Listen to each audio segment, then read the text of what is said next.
Bonjour à tous et bienvenue ici même à Sarrebourg, à l'espace Le Lorrain. Je suis Hélène Gâteau, je suis avec Jérôme et nous serons aujourd'hui les maîtres de cérémonie de cette cérémonie de remise de prix de la biodiversité. On va vous accompagner durant cette heure et demie que nous allons passer ensemble. Heure et demie au cours de laquelle seront mises à l'honneur la biodiversité, la jeunesse, le Grand Est et l'espoir également autour de tous les trophées que nous allons remettre ce soir. Donc c'est vraiment un plaisir pour nous de vous accompagner. Et Jérôme, mon compagnon de ce soir, est directeur général de Moselle TV. Merci Hélène, bonsoir, bonjour à toutes et à tous. Hélène Gâteau que vous connaissez, vétérinaire et que vous pouvez voir aussi sur France Télévisions et entendre sur RTL Radio. Alors nous sommes ravis d'être ensemble car contrairement à certains couples, la crise sanitaire n'a pas eu d'incidence, nos liens ne se sont pas distendus. Vous me direz, on se voit une fois par an, donc ça a de quoi entretenir la flamme. Waouh. Flamme orange en plus, qui brûle... en toi, mais je ne sais pas pour qui. Mais en tous les cas, voilà, je ne voudrais pas faire la couverture de VSD édition de Sarrebourg dans les prochaines semaines.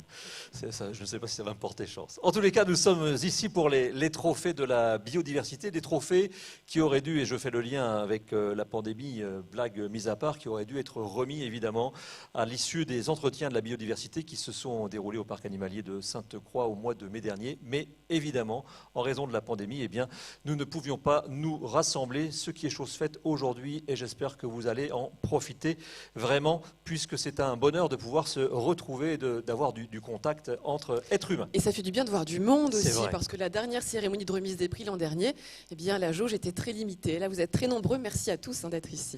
Pour ouvrir très officiellement cette belle cérémonie de remise des trophées de la biodiversité dans le Grand Est, je vais appeler Pierre Singer, Roland Klein, Alain Marty et Fabien Di Filippo sous les applaudissements nourris de l'espace Le Lorrain, s'il vous plaît. Pierre Singer, président du fonds de dotation Sainte-Croix Biodiversité, Roland Klein qui est le président de la communauté de communes Sarrebourg-Moselle Sud, Alain Marty qui est le maire de Sarrebourg et Fabien Di Filippo qui est le député de la Moselle.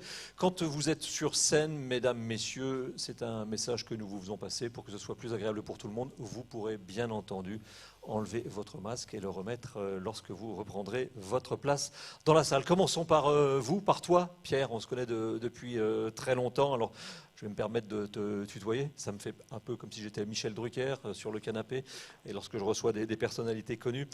Un mot sur ces prix de la biodiversité dans le Grand Est. Comment est venue cette idée pour le directeur du parc de Sainte-Croix que tu es? En fait, c'est la prolongation de l'aventure familiale. Jérôme, Hélène, mesdames, messieurs, bienvenue à Sarrebourg, bienvenue à cette cérémonie.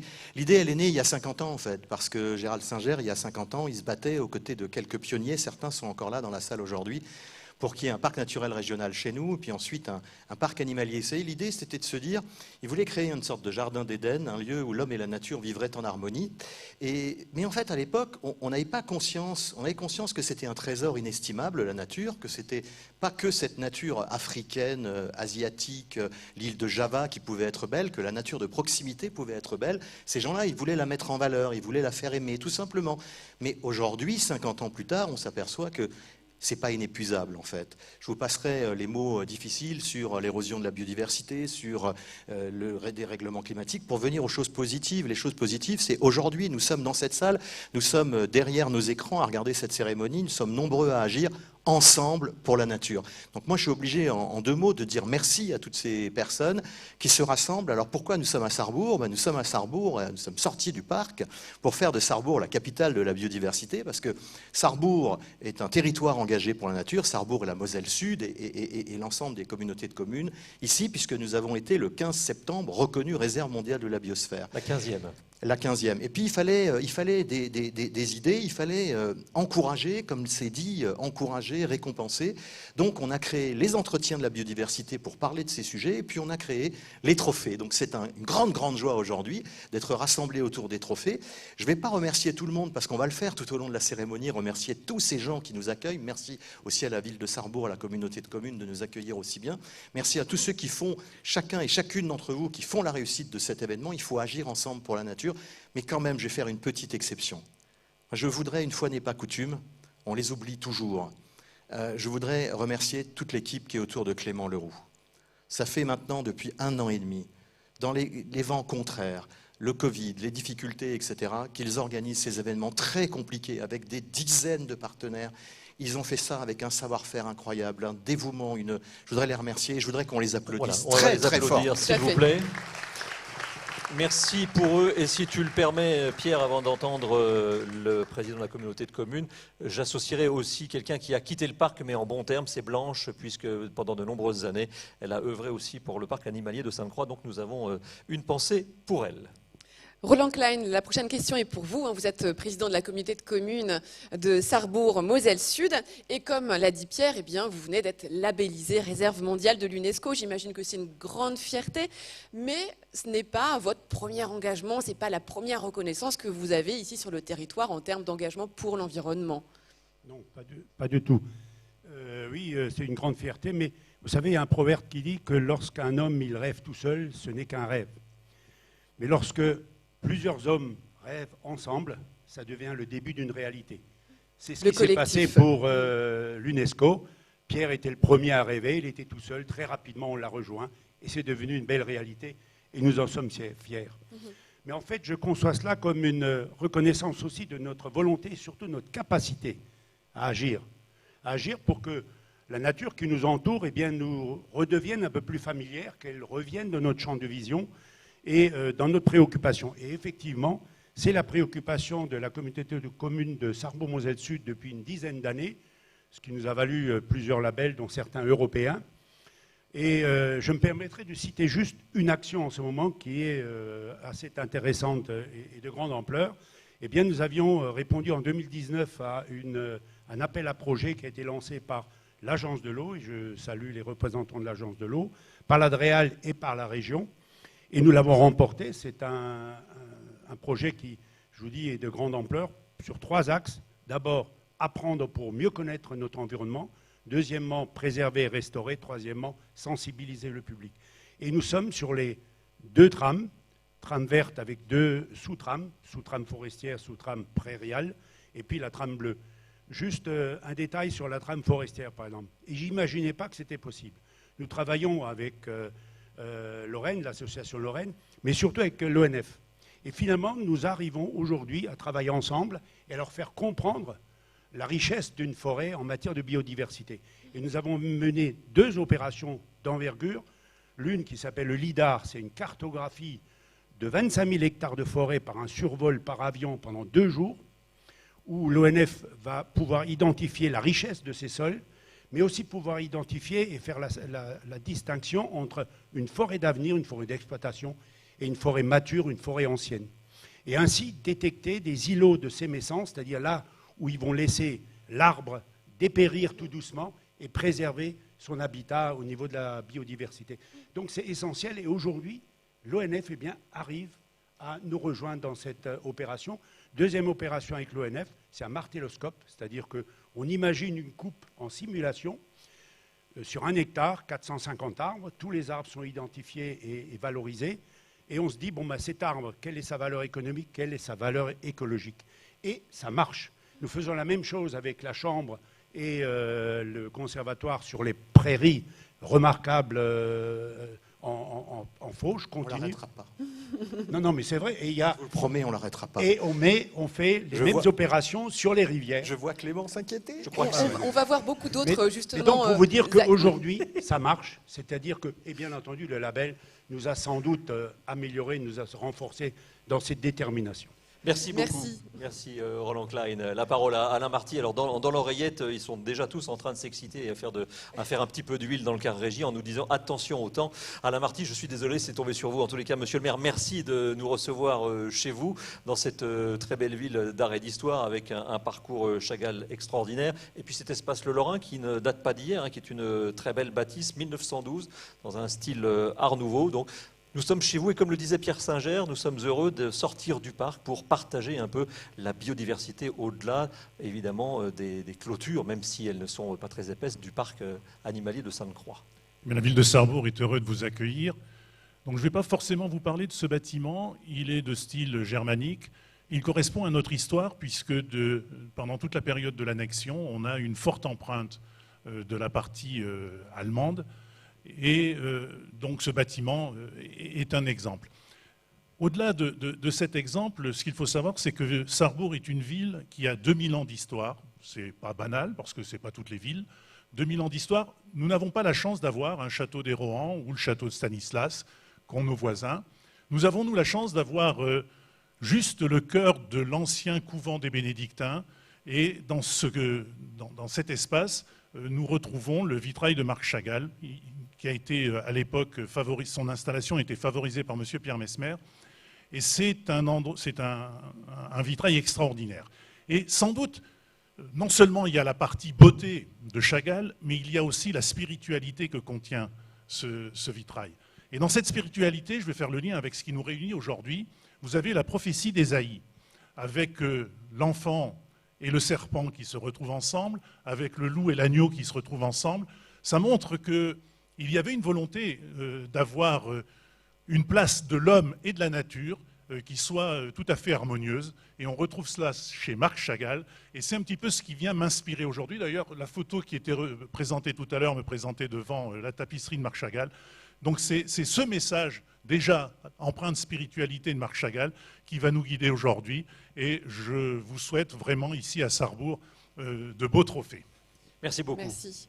Fabien Di Filippo, vous êtes député de Moselle et ça doit être un honneur, une fierté aussi d'accueillir ici en Moselle cette remise de prix des trophées de la biodiversité qui va honorer des actions locales et régionales.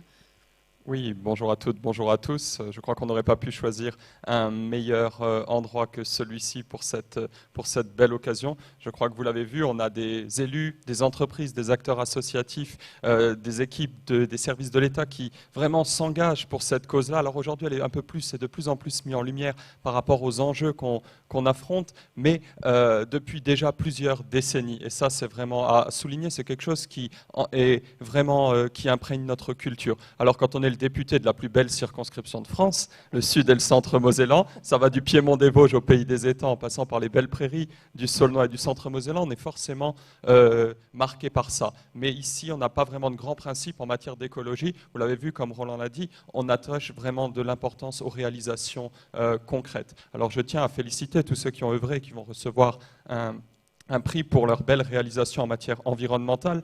Mais si Roland a tenu à tirer autant de perspectives vers l'avenir, c'est parce que, et je m'en suis encore rendu compte vendredi, il y a 2 semaines, en passant la journée au cœur de nos forêts avec l'ONF, eh bien le combat pour la préservation de nos forêts, pour la préservation des belles prairies, dont on ignore la qualité environnementale, et pour le combat pour la préservation de nos étangs, il ne fait vraiment que commencer. Donc, pour eux, c'est une félicitation et pour nous tous, c'est un encouragement à amener tout ce qui a été fait encore un peu plus loin.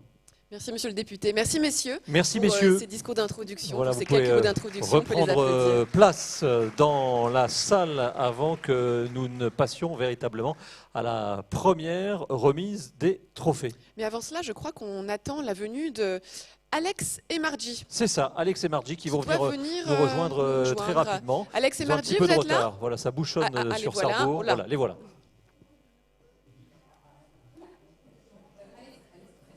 Freine. Stop.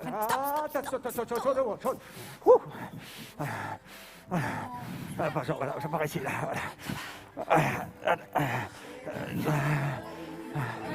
Tempête,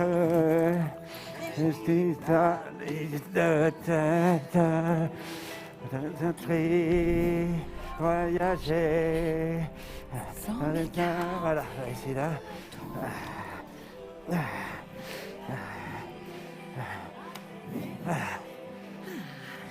Voilà, bonjour mesdames et messieurs, permettez-nous de vous accueillir, nous sommes le temps de l'extrême. Permettez-moi de vous présenter ici Margie, ma collègue et ma commande.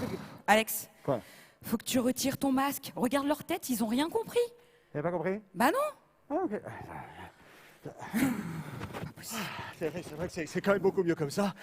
Ah oui, respire, inspire. Ça fait du bien. Sois zen, ils ont l'air super sympas. Alors je reprends Margie. Je disais donc, nous sommes le tandem de l'extrême. Permettez-moi de vous présenter Margie, ma collègue. Et pour m'accompagner, comme d'habitude, mon très cher Alex. Merci beaucoup, merci. Bon, comme Alex. Oh. Merci. Donc lui, vous l'applaudissez pas, moi. Ok. Voilà. Bon, comme Comme Alex vous l'a dit, le tandem de l'extrême, c'est nous.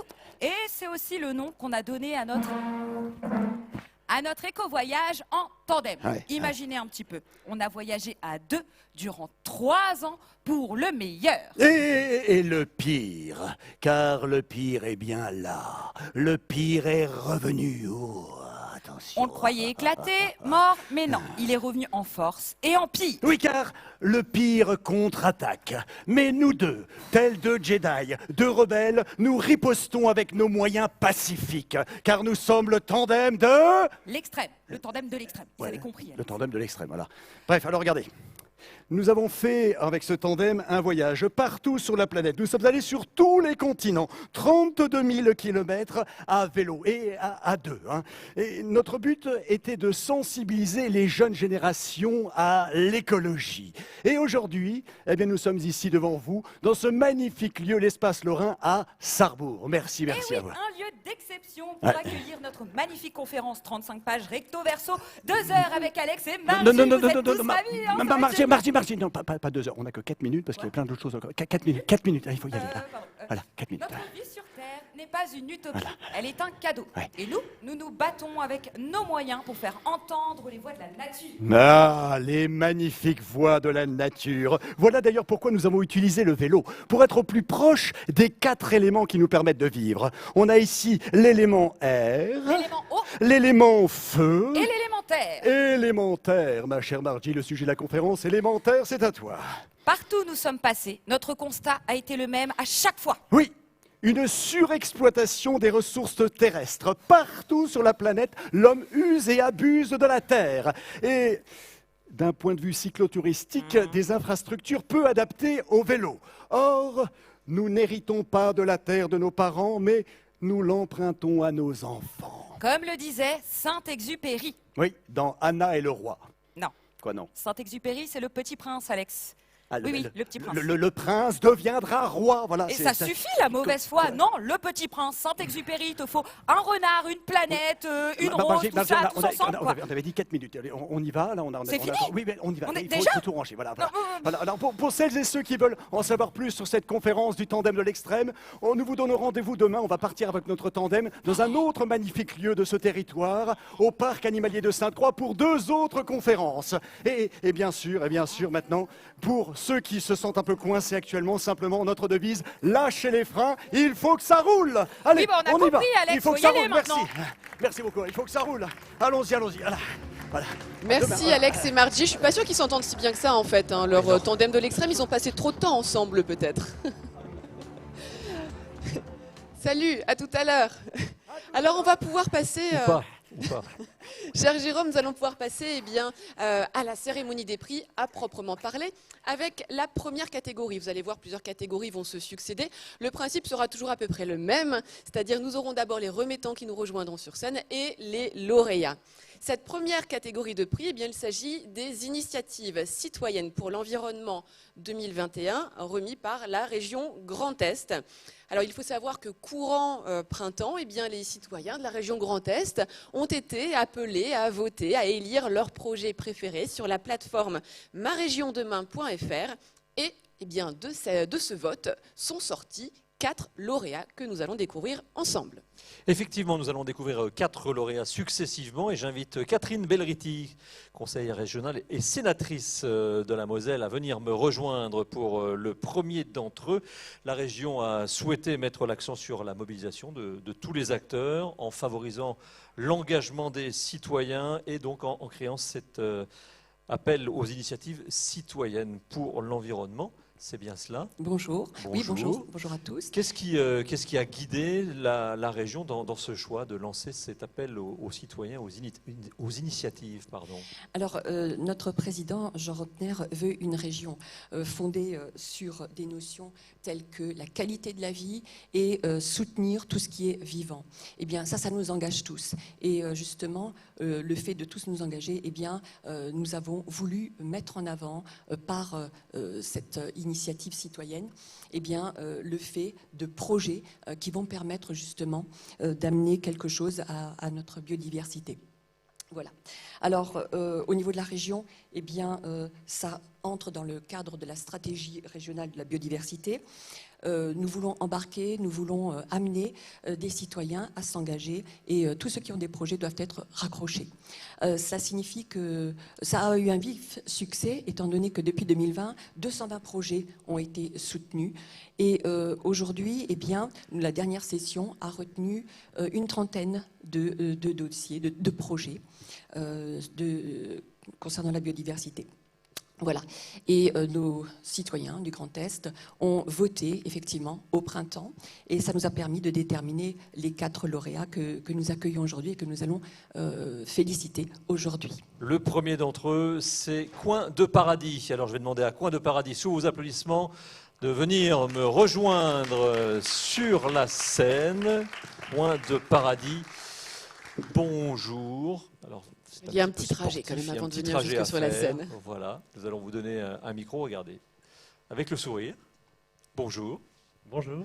Donc, Coin de Paradis, c'est vraiment un coin de paradis dans un espace qui était destiné à la démolition et à la reconstruction, mais pas forcément naturel, c'était plutôt du béton qui devait y pousser. Et puis, donc, vous avez réussi à sauver quelques arts. Tout à fait, c'était un enjeu du SRADET de revaloriser les anciens vergers. Donc là, c'était une pommerie qui avait été rasée pour faire un lotissement. Dans quelle localité? À Coin-les-Cuveries. À Coin-les-Cuveries, voilà, on est dans l'agglomération Messine. Exactement. Et l'idée, ça a été de transformer cette prairie en un vrai espace de nature, j'allais dire, peut-être pas luxuriante comme dans une forêt tropicale, mais qu'est-ce que serait un coin de paradis sous nos latitudes? Donc il y a 10 000 fleurs, même 16 000 bulbes de fleurs à venir voir au printemps. Il y a sur le principe de la forêt jardin, forêt comestible, tout un tas de variétés qu'on ne connaît pas, pour attirer les gourmands, les curieux, les jardiniers. Et il y aura un site internet pour valoriser cette expérience et essayer de faire d'autres coins de paradis.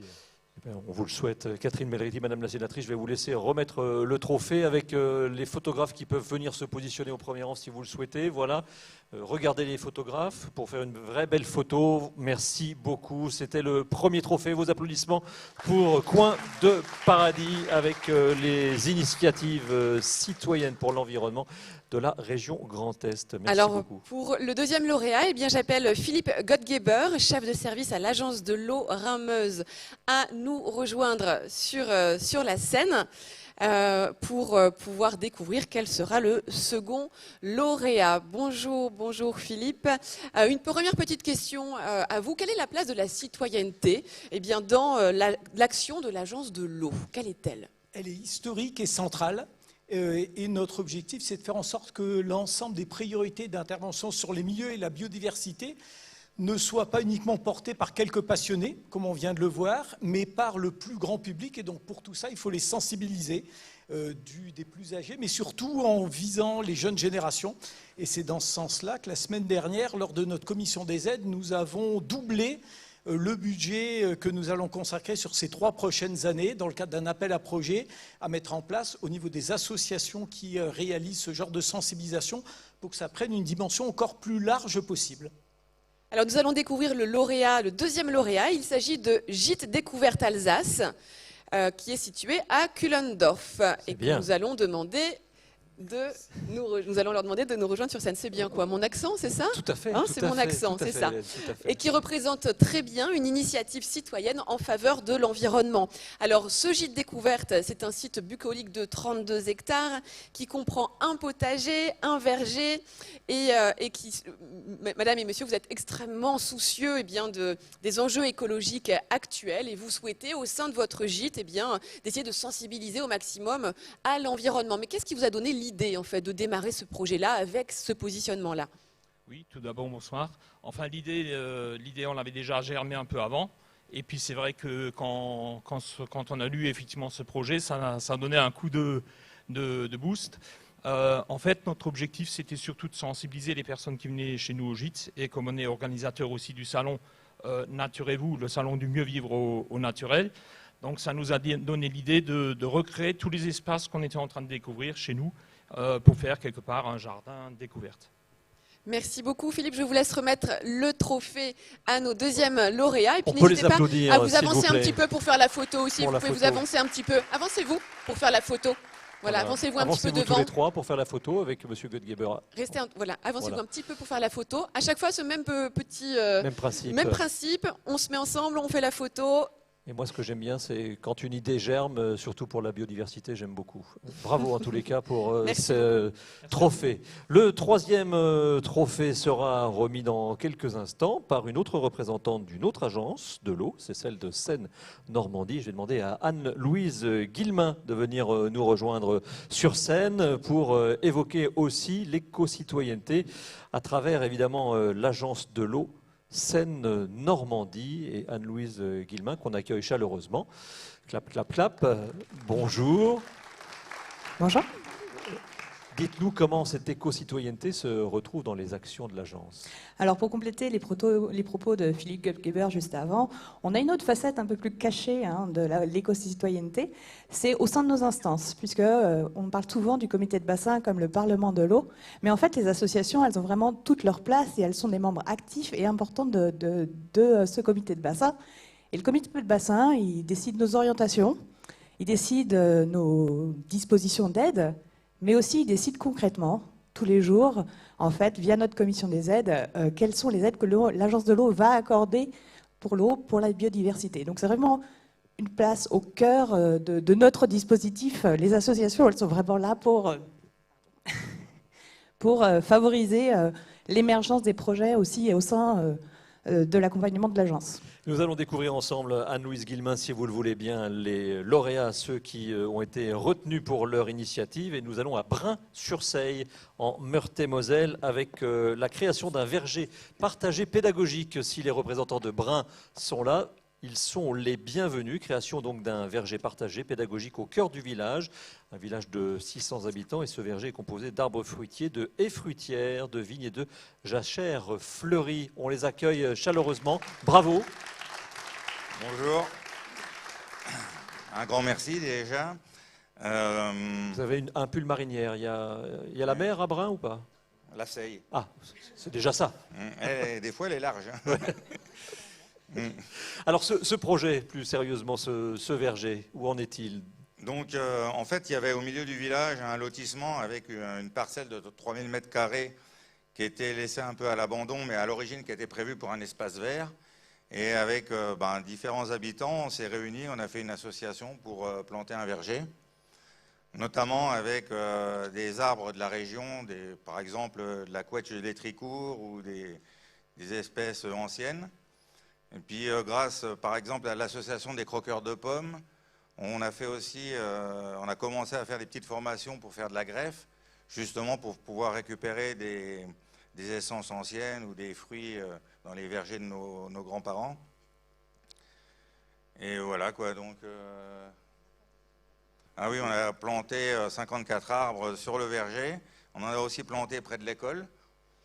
Et on a aussi fait venir les écoles pour planter les arbres. En fait, le verger, il a que 1 an. Parce que l'association a 2 ans parce qu'il a fallu 1 an pour trouver les financements.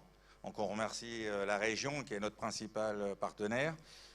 Et donc l'année dernière, on a planté 54 arbres sur le verger. Et chaque classe du village a planté un arbre. Donc c'est des toutes petites sections. Et on leur a mis une plaque en disant planté par telle classe. Ils auront le loisir de voir ça pousser au fur et à mesure de leur scolarité. Donc ils reviendront voir le verger, comment il a poussé. Et le centre aéré est aussi venu. Et voilà. Alors ne faites pas comme Roland Klein, il y a un moment il faut passer à autre chose puisqu'on est tenu par le temps. Non, je plaisante, Monsieur le Président. Voilà, Anne-Louise Guillemin vous remet le trophée à tous les deux pour ce verger partagé pédagogique. La photo, bravo, félicitations. Et Hélène va nous faire découvrir le quatrième et dernier lauréat de ces initiatives citoyennes en faveur de l'environnement. Je vais demander à Anne Lecard de nous rejoindre sur scène. Anne Lecard est sous-préfète de Sarrebourg et de Château-Salins. Et le temps que le croisement se fasse dans l'escalier, c'est toute une technique, tout un va-et-vient. Bonjour Anne, je vous saute dessus tout de suite pour vous poser une première question. Qu'est-ce que vous pensez justement de l'implication des citoyens dans les politiques portées par l'État en matière d'environnement? Bonjour à tous. Eh bien, écoutez, je vous remercie. Je pense que l'implication des citoyens, c'est quelque part le ciment d'une politique publique. Une politique publique qu'il faut un écho dans la population. Ça ne sert à rien de développer, de financer des projets si derrière il n'y a pas une envie sur le terrain. Et donc évidemment que l'État est très reconnaissante de ces initiatives citoyennes.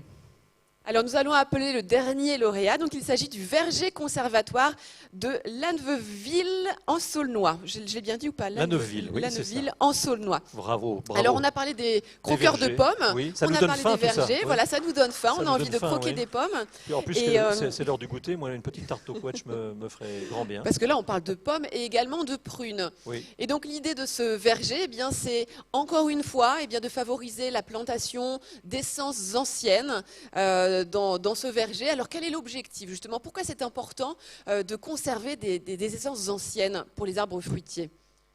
L'idée de cette plantation, c'est effectivement de planter des variétés anciennes et d'observer la capacité de ces variétés anciennes à s'adapter au nouveau contexte climatique. Donc, à l'issue de cette plantation, on va dire dans quelques années, on pourra déterminer si, sur la vingtaine d'arbres fruitiers qui a été planté, si certaines variétés sortent du lot et seraient intéressantes à multiplier, donc par l'intermédiaire de l'association des croqueurs de pommes, en prélevant des greffons et en les donnant à d'autres partenaires. Et alors pense-t-on que les essences anciennes potentiellement résisteront mieux au changement climatique? C'est l'expérimentation, donc on verra bien. D'accord. Oui. Pour l'instant, je n'ai pas de recul pour pouvoir dire si les variétés anciennes continueront à perdurer dans le temps. Anne Lecar, je vous laisse remettre le trophée au verger conservatoire de Lanneuville en Saulnois. La petite photo. Et nous en avons fini avec cette première catégorie de prix. Effectivement. Et nous allons, bien, on a beaucoup parlé de la région, de biodiversité. On va découvrir en images bien, ce qu'on entend véritablement par biodiversité et comment la région Grand Est s'implique dans les projets autour de la biodiversité.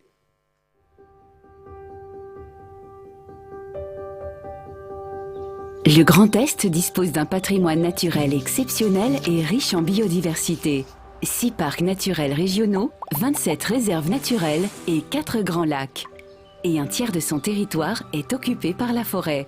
Il est également traversé par 3 fleuves, la Meuse, le Rhin et la Seine. Mais lorsqu'on parle de biodiversité, qu'entend-on précisément? La biodiversité englobe toutes les espèces vivantes, leurs relations entre elles, ainsi que leur milieu de vie. Mais aujourd'hui, ce patrimoine est menacé. Les sites emblématiques de notre région sont dégradés, comme la forêt vosgienne ou le massif des Ardennes. Les ressources en eau sont fragilisées et les nappes phréatiques sont au plus bas. Le changement climatique amène des épisodes de sécheresse de plus en plus nombreux et enfin, plus de 1300 espèces sont menacées d'extinction. C'est face à ces réalités que la région Grand Est se mobilise avec conviction pour préserver la faune et la flore de nos territoires et qu'elle agit pour protéger nos espaces remarquables. Pour cela, la région n'est pas seule. Elle s'appuie sur ses partenaires institutionnels et associatifs. Ensemble, ils se mobilisent au quotidien et inscrivent leur action sur le long terme. Alors concrètement, qui agit et qui peut agir? Eh bien tout le monde, chacun d'entre nous, à son niveau, à commencer par les habitants du Grand Est. Les lycéens imaginent déjà des projets visant à réduire le gaspillage alimentaire, la consommation d'eau et la valorisation des déchets dans leurs établissements. Les collectivités aménagent des espaces naturels pour sauvegarder les espèces animales et végétales. Elles plantent des haies ou utilisent des produits plus verts pour l'entretien des espaces communaux. Quant aux entreprises, la région les aide à faire des économies d'énergie et les soutient dans la réalisation d'aménagements favorables à la biodiversité. Enfin, la région propose des solutions aux agriculteurs pour limiter leur consommation d'eau, réduire leur utilisation de pesticides de 50% et les accompagne pour faire face aux aléas climatiques. La région et ses partenaires sont donc là pour encourager tous les acteurs à réduire leur empreinte écologique et préserver notre environnement. C'est en agissant tous que nous réussirons. Motivés? Alors découvrez les 36 défis que la région vous propose de relever pour préserver la biodiversité du Grand Est. Voilà, voilà, le micro est revenu après les initiatives citoyennes. Mais je vous propose que l'on découvre maintenant une nouvelle catégorie, celle des TEN, les territoires engagés pour la nature, avec des trophées remis par le collectif régional pour la biodiversité, qui rassemble, on les a déjà vus, les 2 agences de l'eau, l'OFB, l'Office français pour la biodiversité, l'État et la région. Et ce collectif régional a émis une liste de 36 défis prioritaires. Alors évidemment, je ne vais pas tous vous les lister, mais en tous les cas, ces thèmes vont être remis en valeur ici ce soir. Et je demande à Xavier Morvan et Sylvie Daguerre de venir me rejoindre pour remettre le premier prix dans cette catégorie. Xavier Morvan, directeur régional Grand Est de l'OFB, et également Sylvie Daguerre, qui est conseillère régionale et membre de la commission environnement. Soyez les bienvenus. On peut vous accueillir chaleureusement sur cet espace Le Lorrain. Le dispositif, j'en ai parlé, mais vraiment très brièvement, est un dispositif national qui est décliné dans chaque région. Est-ce que vous pouvez aller un peu plus loin dans sa présentation, s'il vous plaît, Monsieur Morvan? Oui, c'est un dispositif qui est effectivement national, qui est porté par Région de France et l'Office français de la biodiversité. C'est un dispositif qui, en termes de cœur de cible, est un dispositif partenarial. Ce qui fait qu'au niveau de la région Grand Est, il est porté en fait par la région, par la direction régionale de l'OFB, par les 3 agences de l'eau, au niveau d'un collectif très actif. Au niveau des territoires, TEN, territoires engagés pour la nature, ça vise principalement à valoriser des actions citoyennes portées principalement par les collectivités territoriales que sont les communes et les communautés de communes, certaines métropoles, on le verra tout à l'heure. C'est un dispositif qui vise à faire émerger, à valoriser des actions qui viennent finalement du citoyen et qui visent à préserver la biodiversité. De ces thèmes, finalement, on a des ambassadeurs de la biodiversité, des territoires très engagés dans la transition écologique. Ce soir, 6 thèmes territoires engagés pour la nature seront mis en valeur. Un d'eux, je vais tuer le suspense, mais il n'y en a pas vraiment puisque les récipiendaires sont dans la salle, Sylvie Daguerre. Le fait qu'après Metz, l'année dernière, Strasbourg soit reconnu territoire engagé pour la nature, ça montre que les métropoles s'intéressent à ce sujet de la biodiversité. Oui, bonjour à tous. Écoutez, je vais me permettre une petite digression simplement pour vous saluer de la part de Jean Rotner. Vous le savez, il est très attaché à ce territoire et il regrette vraiment de ne pas pouvoir être là ce soir. Vous l'avez dit, bien évidemment, la région souhaite être un acteur dans le cadre de la biodiversité.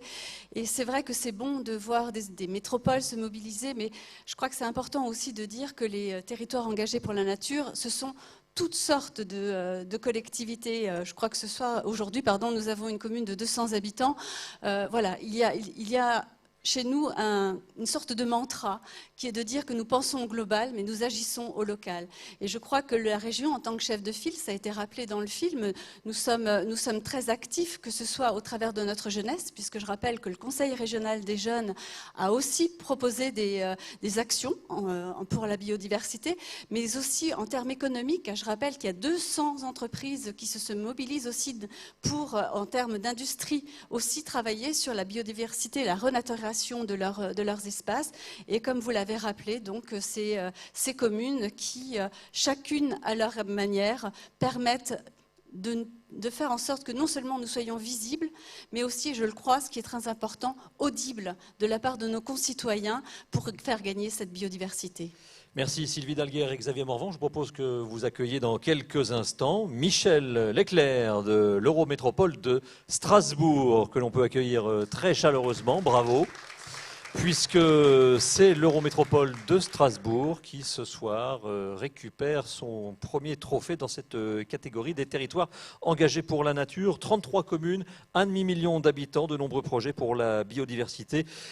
Michel Leclerc, parlez-nous un peu de projets en cours ou qui vont voir le jour en lien avec le thème qui nous intéresse cet après-midi, ce soir. Oui, alors les projets en cours, donc on travaille vraiment, on a à cœur de travailler avec tous les acteurs du territoire. Sur le territoire de l'Eurométropole, on a l'habitude de dire qu'on fait territoire, qu'on fait Eurométropole. Donc il y a quelques projets phares qu'on peut évoquer. Effectivement, la charte Tous Unis pour plus de biodiversité, que nous avons mise en place en 2012 déjà et qui avait déjà pour but de vraiment fédérer à la fois les collectivités mais aussi les entreprises autour de cette démarche de préservation de leurs ressources et de la biodiversité sur leurs espaces. Sur le volet agricole également, nous sommes très actifs puisque nous avons un partenariat avec la Chambre d'agriculture, bien sûr, la SAFER, mais aussi Bio Grand Est et Terre de Liens depuis peu de temps. Et nous avons dans ce cadre-là lancé très récemment un comité partenarial de l'alimentation qui travaille vraiment avec tous les acteurs de la filière dans le but de faire vraiment de ce territoire un peu locomotive en matière d'agriculture nourricière. Donc le but étant vraiment de contribuer à l'alimentation des habitants du territoire. Voilà, et puis un dernier point peut-être aussi sur l'Atlas pour la biodiversité communale qui a été récemment lancé au niveau de l'Eurométropole et qui va nous permettre aussi d'associer tous les acteurs associatifs naturalistes, l'Université de Strasbourg et d'autres, à ce projet pour vraiment faire l'état des lieux de la faune et de la flore sur tout le territoire de l'Eurométropole et y associer par le biais d'une démarche de sciences participatives tous les habitants, les citoyens, les scolaires et les professionnels. Donc les projets ne manquent pas. Voilà. Bravo Merci donc à beaucoup. l'Eurométropole de Strasbourg et à vous, Michel Leclerc, qui venez rechercher donc ce trophée et ce diplôme qui vous sont remis par Xavier Morvan et Sylvie Dalguer. La photo avec les photographes qui se pressent devant vous. Félicitations. Alors j'appelle tout de suite le prochain remettant et le prochain lauréat ensemble à nous rejoindre sur scène pour le deuxième thème. Il s'agit de Philippe Gottgeber que l'on va retrouver, qui est du représentant de la ville de Strasbourg, Pierre Ozen, que j'appelle à venir ici nous rejoindre. Voilà, ils arrivent. Alors pour les photos, petit point technique, avancez-vous, hein, n'hésitez pas à vous avancer, que ça sera plus simple pour les photographes. Philippe, on se retrouve. Alors vous représentez donc les agences de l'eau hein, qui soutiennent les collectivités sur l'assainissement de l'eau, sur le grand cycle de l'eau. Mais comment aujourd'hui les TEN, les territoires engagés par nature, vont avoir un impact dans les contrats, par exemple, que vous signez avec des grandes collectivités du bassin Rhin-Meuse, par exemple? Qu'est-ce que ça va venir changer? Alors ça va venir tout changer, parce que d'intervenir, quand on est territoire pour la biodiversité, on intervient sur la biodiversité. Ça veut dire quoi? Ça veut dire qu'au-delà des espèces, ça permet de recréer, de préserver des milieux. Et ça veut dire quoi? Ça veut dire que ces milieux, ils permettent d'alimenter les nappes en eau propre, de réguler les inondations, les problématiques de coulée de boue, de réguler les problématiques de pollution, de gérer les problèmes et d'atténuer les effets du dérèglement climatique. Et par exemple, sur Strasbourg, ça permet de mettre en place des îlots de fraîcheur au milieu de la ville. Donc, pour nous, on ne se pose pas la question, c'est une évidence qu'à côté de nos actions classiques, traditionnelles et historiques, l'assainissement, l'eau potable, la restauration des milieux, on a intégré dans nos contrats territoriaux une obligation d'intervenir sur ces volets biodiversité avec une stratégie, une ambition et de nombreuses actions mises en œuvre. Et j'anticipe par rapport à ce que va dire Strasbourg, on n'a pas eu besoin de beaucoup les pousser puisqu'on a un CTEC qui va être signé à la fois avec l'Eurométropole et Strasbourg pour qu'ils s'engagent dans ce genre d'action. Alors, bonjour Pierre, pour mettre en lumière justement ce qui se passe au niveau de Strasbourg, l'année dernière, donc le massif forestier de la Robertsau et de la Vanzo, voilà, a été reconnu par décret réserve naturelle nationale. C'est la 3e réserve naturelle qui a été justement gérée par l'Eurométropole de Strasbourg. Mais concrètement, qu'est-ce que ça vient changer si on est très concret pour les Strasbourgeois? Aujourd'hui, c'est 700 hectares supplémentaires de forêts rhénanes, des forêts magiques, des forêts très importantes dans ce bassin rhénan, puisqu'en fait, dans ces forêts rhénanes, c'est parmi les forêts les plus riches en termes de biodiversité. Et le fait de classer cette forêt nord, puisqu'au sud, il y avait déjà une forêt qui était classée, c'est ainsi élargir la connaissance auprès du grand public de cette fragilité d'une part, de cette richesse, et dès lors qu'on prend connaissance de ces milieux, on protège mieux puisqu'on sait la richesse que procurent ces forêts. Et ce qui a été dit précédemment, c'est qu'en fait, ces forêts, elles ont un lien très particulier avec le fleuve, le Rhin, et donc du coup, ça permet aussi à Strasbourg de non plus tourner le dos au Rhin, mais montrer que le fleuve Rhin est un fleuve magistral, un fleuve important dans cette vallée, et ça permet aussi avec le Rhin, de montrer l'ensemble des cycles de l'eau, et les forêts en font partie pour épurer l'eau et faire en sorte de démontrer que la nature participe à des services gratuits mais qui ne sont essentiels. Ça me rappelle l'intervention de Margie et notre Alex tout à l'heure, et les fameux 4 petits panneaux. Finalement, on n'arrête pas d'en parler ensemble aujourd'hui. Je vous laisse remettre le trophée. Sous les applaudissements de la salle et de l'espace Le Lorrain ici à Sarrebourg. J'en profite pour saluer celles et ceux qui nous suivent à travers la diffusion sur les réseaux sociaux et notamment sur la page Facebook du parc animalier de Sainte-Croix. grâce aux équipes techniques de Moselle TV. Allez, nous étions à l'est, très à l'est de la région Grand Est avec la métropole, l'Eurométropole de Strasbourg et la ville de Strasbourg. Je vous propose que l'on pique un petit peu vers le nord de notre belle et grande région, dans les Ardennes. Je demande à Xavier Morvan de venir me rejoindre à nouveau et il sera accompagné de Nicolas Poiret, le maire d'une toute petite commune. On est passé de 500 000 habitants avec l'Eurométropole de Strasbourg à Warnécourt, dans les Ardennes, 389 habitants au dernier recensement, que l'on accueille chaleureusement pour recevoir ce 3e trophée dans la catégorie des territoires engagés pour la nature. Centrez-vous. Alors dites-nous, monsieur le maire, dans une commune comme la vôtre, moins de 400 habitants, là, et vous êtes accompagné, je salue madame également. Approchez, venez, nous ne mordons pas. Et puis ma collègue ne brûle pas malgré sa tenue incandescente. Sur la biodiversité et l'éco-citoyenneté, quel rôle cela joue dans une commune comme la vôtre, une petite commune rurale? Ça fait du bien, ça permet de vivre ensemble, ça rassemble les gens, ça donne du sens, ça donne envie à des jeunes couples de s'installer, de faire des enfants, de se marier dans les villages, parce qu'on mène beaucoup d'actions citoyennes où on invite les gens à participer. On plante des arbres fruitiers, on plante des haies, on plante des rosiers. On fait venir les enfants dans la station d'épuration et à la création et on leur fait planter chacun un roseau pour une prise de conscience. Et puis c'est le fruit d'un gros travail avec la Ligue de protection des oiseaux. Suite à un diagnostic de biodiversité, on a révélé une grande richesse dont on ne doutait pas au départ, enfin on n'avait pas conscience, pardon, ornithologique et botanique. Et du coup, on a mis un plan d'action, on a planté des haies, on a fait 120 arbres fruitiers, on a installé 21 nichoirs, des arbres, des hôtels à insectes et tout ça sur ce qui est important, sur des parcelles public mais aussi privé, avec des conventions d'entretien avec les particuliers, ce qui a impliqué les gens dans notre action. Et aujourd'hui, écoutez, on vient chercher un prix, on remercie tous nos partenaires, parce que je voudrais faire un petit peu de militantisme, mais après les 2 lauréats précédents qui ont des budgets diamétralement opposés aux nôtres, si nous, on arrive à ce tel résultat avec nos petits bras et notre volonté, je pense que ceux qui ont les moyens de le faire, ils devraient tous être TEN. Merci beaucoup. Félicitations donc à la commune de Warnécourt dans les Ardennes. Le trophée vous est remis par Xavier Morvan de l'OFB. Félicitations. La photo. Et avancez-vous toujours pour la photo. On s'avance N'hésitez pas. devant pour la photo. Voilà, très bien. Et je vais tout de suite dire au 4e TEN de déjà se lever pour prendre le chemin de l'escalier. Il s'agit de madame Guillemin qui va venir remettre le 4e TEN à Val-de-Velle, représenté par Serge Yé. Alors là, nous sommes dans la Champagne crayeuse pour celles et ceux qui veulent un peu de géographie. Donc on reste évidemment dans la région Grand Est, mais on repique un petit peu au sud par rapport aux Ardennes où nous étions précédemment. Alors madame Guillemin, je pense qu'on a déjà abordé ce que peuvent venir faire les territoires, les TEN aujourd'hui, ce que ça vient impacter justement au niveau de l'agence de l'eau. Est-ce que vous voulez rajouter 2 mots par rapport à ce qu'a dit tout à l'heure Philippe Gottbeder? Alors, juste effectivement pour réinsister sur le fait d'être territoire engagé pour la nature, c'est un vrai défi pour les collectivités, mais c'est une reconnaissance.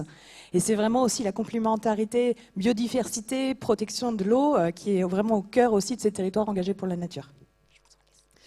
Monsieur le maire, donc vous avez décidé justement de, je relis, donc Val-de-Velle, c'est situé au bord de 2 rivières et du marais de Courmelois que vous avez choisi de protéger. Et là, il y a toujours la notion marais. Comment est-ce qu'on sensibilise les habitants de sa commune à protéger un marais quand c'est souvent synonyme de moustiques ou bien d'endroits peut-être insalubres? Comment fait-on? On l'achète d'abord et on saisit l'opportunité de l'acheter et on l'a pu le faire que grâce à l'agence de l'eau. Et à partir de là, on découvre qu'on a un vrai patrimoine naturel. Et la chance qu'on a eue, c'est de l'acheter, découvrir qu'on pouvait faire un tas de choses, et notamment avec les habitants, et de démystifier le fait qu'il fallait les assécher. Donc c'était un marais qu'on a acheté où il y avait 1000 peupliers qu'on a abattus, et on est en train de le restaurer avec le conservatoire des espaces sensibles de Champagne-Ardenne. Et on organise énormément de visites pour les enfants. Donc on a un partenariat très fort avec l'école, à tel point qu'on a mis en place une aire terrestre éducative, et où ils prennent conscience de l'importance de l'eau et du végétal, qui sont la base de tous les écosystèmes. On fait des visites pour le public, pour les habitants. On fait découvrir la faune, la flore. On fait des visites nocturnes, parce qu'on a créé une mare Donc on peut voir des amphibiens, les libellules, etc. Et on reçoit maintenant beaucoup d'élus qui viennent visiter. Tout le monde vient au Marais, Marais, en fait. Les visiteurs, c'était la communauté urbaine du Grand Reims qui viennent voir ce qu'on a fait, parce que ça a débouché en plus sur un appel tram vert, tram bleu. On travaille sur la tram noire. On a un partenariat avec la LPO. On a planté des vergers. Beaucoup de choses à découvrir. Exactement. Merci en tout cas. Et ça a été le début d'une priorité pour la commune, c'est-à-dire de reconnecter les gens à la nature. Et à se marrer. Merci beaucoup, monsieur le maire. Et on laisse madame Guillemin vous remettre ce trophée et vous avancer pour la photo. Le trophée et le diplôme. Et le diplôme. Et pendant que cette photo a lieu, eh bien, on va citer le 5e thème. Ils ne sont pas présents, donc on va juste les citer aujourd'hui. Il s'agit de Cerzy et Prin. Et il faut savoir que eux, en partent. Alors déjà, ils sont dans la Marne. Ça va être peut-être la première fois que l'on parle de la Marne, donc c'est important de le citer. 204 aussi. habitants, c'est la plus petite commune qui a été citée tout à l'heure parmi les nombreux lauréats. Voilà. Et ils ont un partenariat avec la LPO, un projet d'aménagement du territoire, dans le cadre d'un appel à projet en faveur des trams vertes et bleues du Grand Est. Donc on leur remettra ultérieurement leur Évidemment. trophée et leur diplôme. Par la poste, ou on le remettra ultérieurement. En tous les cas, si c'est par la poste, il faudra bien l'emballer, puisque vous l'avez remarqué, c'est quelque chose de fragile, mais nous y reviendrons dans un instant. Allez, pour le 6e thème, un tonnerre d'applaudissements, puisque nous sommes très local dans ce territoire engagé pour la nature, avec une superbe consécration qui est arrivée il n'y a pas si longtemps. Et j'ai demandé à Anne Lecard et Patrick Reichel de venir sur scène. Anne Lecard, vous la reconnaîtrez, puisque c'est la sous-préfète qui est arrivée tout à l'heure de Sarrebourg et de l'arrondissement de Sarrebourg et de Château-Salins, et Patrick Reichel, qui est le vice-président du parc naturel régional des Vosges du Nord. Et nous allons remettre dans quelques instants le 6e thème à la communauté, au PETR du pays de Sarrebourg. Bonsoir monsieur Reichel et rebonsoir Anne Lecard. Un mot sur l'État, puisque ces thèmes sont remis au sein du collectif régional, au nom du collectif régional dont vous faites partie. C'est important évidemment que l'État, la région et les acteurs locaux, régionaux discutent ensemble sur un sujet majeur comme celui de la biodiversité. Oui, tout à fait, c'est important, mais même, je dirais même indispensable. On l'a vu tout à l'heure, les initiatives citoyennes sont aussi le ciment des politiques publiques, mais avant ça, pour assurer la réussite d'une politique publique, il faut que tous les intervenants y prennent part, l'État, la région qui travaille de pair avec les services d'Adréal, l'Office français de la biodiversité, l'Agence de l'eau, pour ensemble avancer dans cette politique publique qui, je dirais, transcende les autres politiques publiques. C'est-à-dire qu'aujourd'hui, on l'a bien compris, que ce soit le droit de l'environnement et la protection de la biodiversité, c'est des sujets qui doivent avoir leur influence et leurs incidences dans toutes les autres politiques publiques. Donc il est indispensable qu'on travaille ensemble, et la preuve en est aujourd'hui à travers les appels à projets dont a parlé Roland Klein, Trame verte et bleue, où on voit le partenariat de toutes les collectivités et aujourd'hui les territoires engagés pour la nature. À vos côtés, évidemment, le parc naturel régional des Vosges du Nord ne pouvait pas manquer cet événement suite, je le disais, à cette très bonne nouvelle qui est arrivée, cette 15e réserve mondiale pour la biosphère. Le parc ne pouvait pas être absent, évidemment. Bien sûr, et je souhaiterais bien sûr excuser Michael Weber, notre président, qui était en Assemblée Générale aujourd'hui, donc toute la journée, et qui est à l'extérieur ce soir. Il regrette bien sûr de ne pas pouvoir être présent. Et donc c'est la première fois pour moi que j'interviens donc au nom du Parc régional des Vosges du Nord. D'habitude, j'interviens plutôt dans la même rubrique, bien entendu, dans le domaine agricole et dans le domaine de l'écologie, mais donc plutôt au niveau du département de la Moselle. Alors je crois que réellement c'est une prestigieuse reconnaissance internationale que nous venons d'obtenir donc sur ce territoire. Sur le territoire voisin, bien entendu, notamment le territoire du Parc régional des Vosges du Nord, ça fait 3 décennies que nous sommes effectivement destinataires de cette reconnaissance. Donc ça fait aujourd'hui au total sur notre secteur nord et donc avec nos voisins allemands, nous sommes la 4e réserve de biosphère. Donc je crois que c'est vraiment quelque chose de remarquable. Et c'est d'une importance première, étant donné que nous recevons, et ça a encore eu lieu hier au parc régional des Vosges du Nord, nous recevons régulièrement des délégations étrangères qui viennent s'inspirer de ce qui a été fait en 3 décennies au niveau de la réserve de biosphère sur le parc régional des Vosges du Nord. Bien entendu, nous sommes candidats à un renouvellement qui aura lieu donc pour la 3e fois en juin 2022.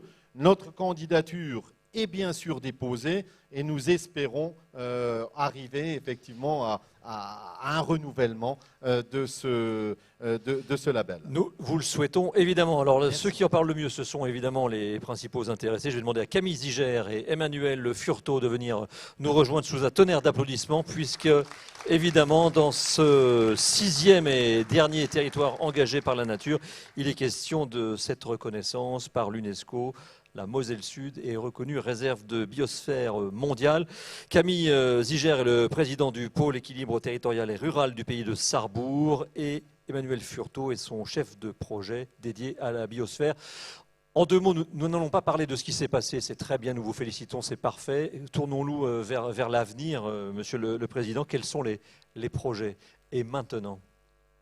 Merci de me donner la parole. Je n'échapperai pas quand même à la possibilité de dire quand même quelques mots sur l'histoire. Quelques mots alors. Quelques mots. Parce que dans mon oreillette, ça s'excite beaucoup. D'abord parce que quand on reçoit quelque chose, on remercie. Donc je voudrais remercier le collectif, donc l'OFB, les agences de l'eau, l'État, la région, qui ont estimé qu'effectivement notre territoire méritait d'être distingué. C'est un grand honneur. Et on est nombreux aujourd'hui à le partager, c'est parfait. Vous dire effectivement, puisqu'il était question de parler un petit peu du déroulé, vous dire que les collectivités de Moselle Sud, ça fait une dizaine d'années, c'est une décennie tout entière, qu'ils ont consacré à se mobiliser pour relever le défi d'un territoire durable. Je voudrais parler du plan climat, je voudrais parler du programme de réduction des déchets, l'écologie industrielle, territoriale, la trame verte et bleue, etc., etc., la gestion des milieux aquatiques, et donc le PETR, avec à ses côtés, en 2016, le Conseil de développement. Et le Conseil de développement, il est présidé depuis cette date par Pierre Singer. On te retrouve à nouveau, Pierre. On a eu effectivement la folle idée d'imaginer que notre territoire pouvait être remarquable internationalement. Et très rapidement, nous ont rejoint la communauté de communes du Saulnois, son président est là, ainsi que le parc naturel régional de Lorraine, le parc voisin. Et très rapidement, effectivement, après le dépôt de candidature, la consécration, comme vous le dites, le 15 septembre dernier, où nous avions la chance d'être reconnus au plan mondial comme réserve de biosphère, au titre d'un programme très précis, c'est Men and Biosphère. Donc je voudrais vraiment, à tous les présidents ici présents, renouveler mes remerciements, mes saluts, et puis partager vraiment la belle récompense qui est la nôtre. Être reconnu territoire à haute valeur écologique, c'est quoi? C'est, à un moment donné, un projet de territoire totalement inédit. C'est d'abord un fait d'histoire, c'est historique. C'est inédit en ce qui nous concerne, parce qu'au final, on a bousculé, je l'avais dit à Madame la sous-préfète, on a bousculé les limites administratives pour s'entendre avec les voisins d'à côté, et puis créer un nouvel espace de cohésion environnementale et naturelle tout à fait nouveau. 1400 mètres carrés, 240 communes, 73% du territoire qui est en forêt et en espace naturel et agricole, c'est tout à fait remarquable. Les projets, eh bien, c'est tout simple. C'est d'abord effectivement d'associer la population à cette belle aventure, puisque la bonne nouvelle, elle doit être partagée avec ceux qui en seront à la fois les responsables dans l'avenir et les générations futures. Nous sommes, nous, dotés d'une grande responsabilité, nous les élus, parce que nous devons maintenant réussir ce plan de gestion. C'est 77 actions qui nous attendent. Et donc, dans ce cadre-là, je voudrais remercier, parce qu'ils sont dans la salle. Vous savez, la réserve de biosphère de Moselle Sud, c'est quasiment, hormis les invités, c'est tous les participants qui sont là. Parce que c'est une action partenariale au travers d'une gouvernance qui a été mise en place avant la consécration, à savoir un comité de pilotage, un conseil scientifique, un comité de gestion, et puis ce sur quoi je souhaitais vraiment insister, c'est la création du conseil scientifique. Nous aurons l'occasion, une des premières actions hormis effectivement la feuille de route d'Emmanuel de nous proposer dès 2022 les premiers éléments d'action du plan de gestion, c'est de recevoir, et c'est un grand honneur pour Sarrebourg, de recevoir l'assemblée annuelle des réserves de biosphère, donc des 16 réserves, puisque nous sommes la 15e et la Martinique la 16e, qu'on réunira à Sarrebourg et qu'on aura l'occasion effectivement de rencontrer et d'échanger de façon intéressante. Merci beaucoup. Après ces quelques mots, nous passons maintenant à la remise du trophée, si vous voulez bien, par Madame la sous-préfète et le vice-président du Parc naturel des Vosges du Nord. Bravo. Et ensuite, évidemment, la photo. Félicitations donc encore pour cette obtention et cette reconnaissance mondiale. Et nous avons bien compris qu'il fallait maintenant, le plus dur commence, la faire vivre à travers un certain nombre de dossiers et d'actions. Je vous propose maintenant, avant de passer aux prochains trophées, qui sont ceux remis par Sainte-Croix Biodiversité, eh bien, de découvrir quel est ce fonds de dotation Sainte-Croix Biodiversité, comme le disait Pierre Singer en introduction, pour nous montrer à quel point la nature locale, la nature proche est belle et que nous n'avons pas toujours besoin d'aller à des milliers de kilomètres pour nous émerveiller.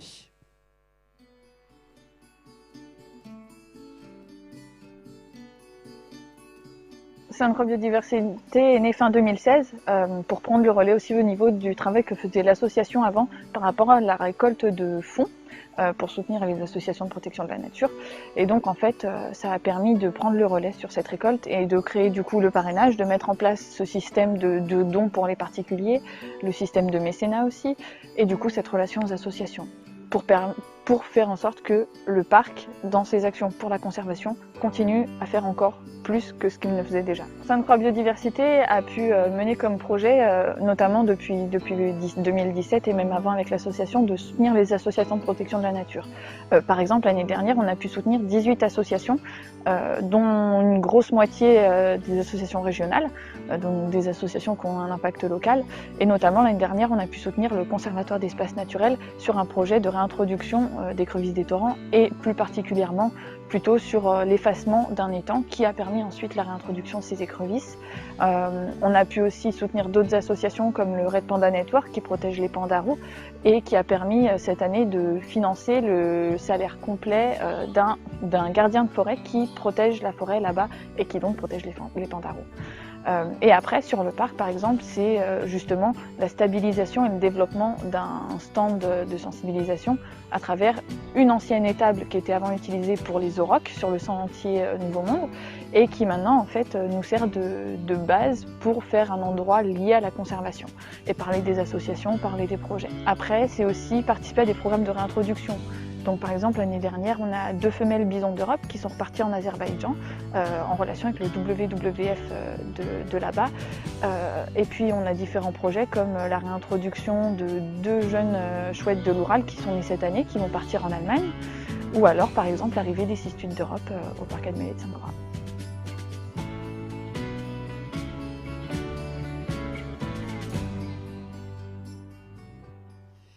Eh bien, nous allons maintenant passer à la remise de ces prix Sainte-Croix Biodiversité, sachant que c'est la 2e année que nous allons remettre ensemble, hein, Jérôme, oui, toujours. Un vieux couple déjà. Voilà, un vieux couple. Alors, sachant que il y a un jury que Jérôme va vous dévoiler juste après, et également le public qui vote à 50-50, et il y a une dotation de 10 000 € ensuite qui est répartie entre les 3 candidats. Un petit rappel des 3 lauréats. Un petit rappel des 3 lauréats de l'an dernier.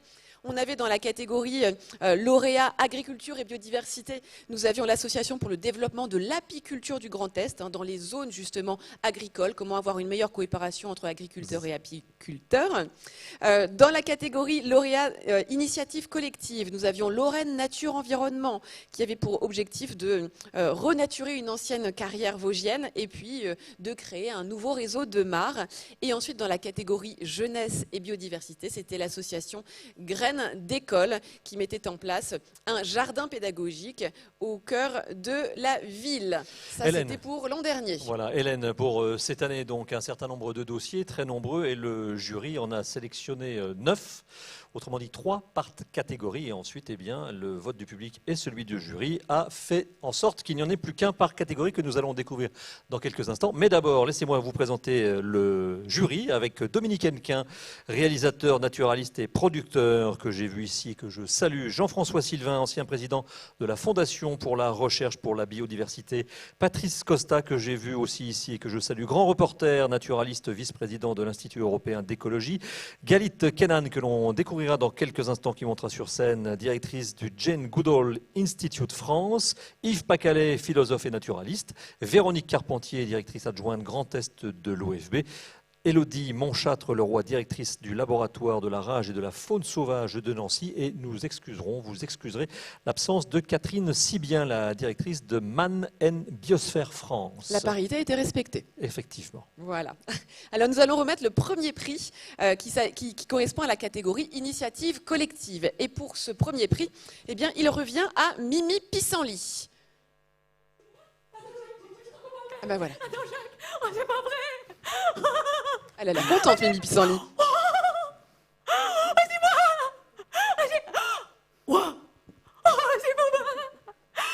C'est moi? C'est sûr? Oui. Merci.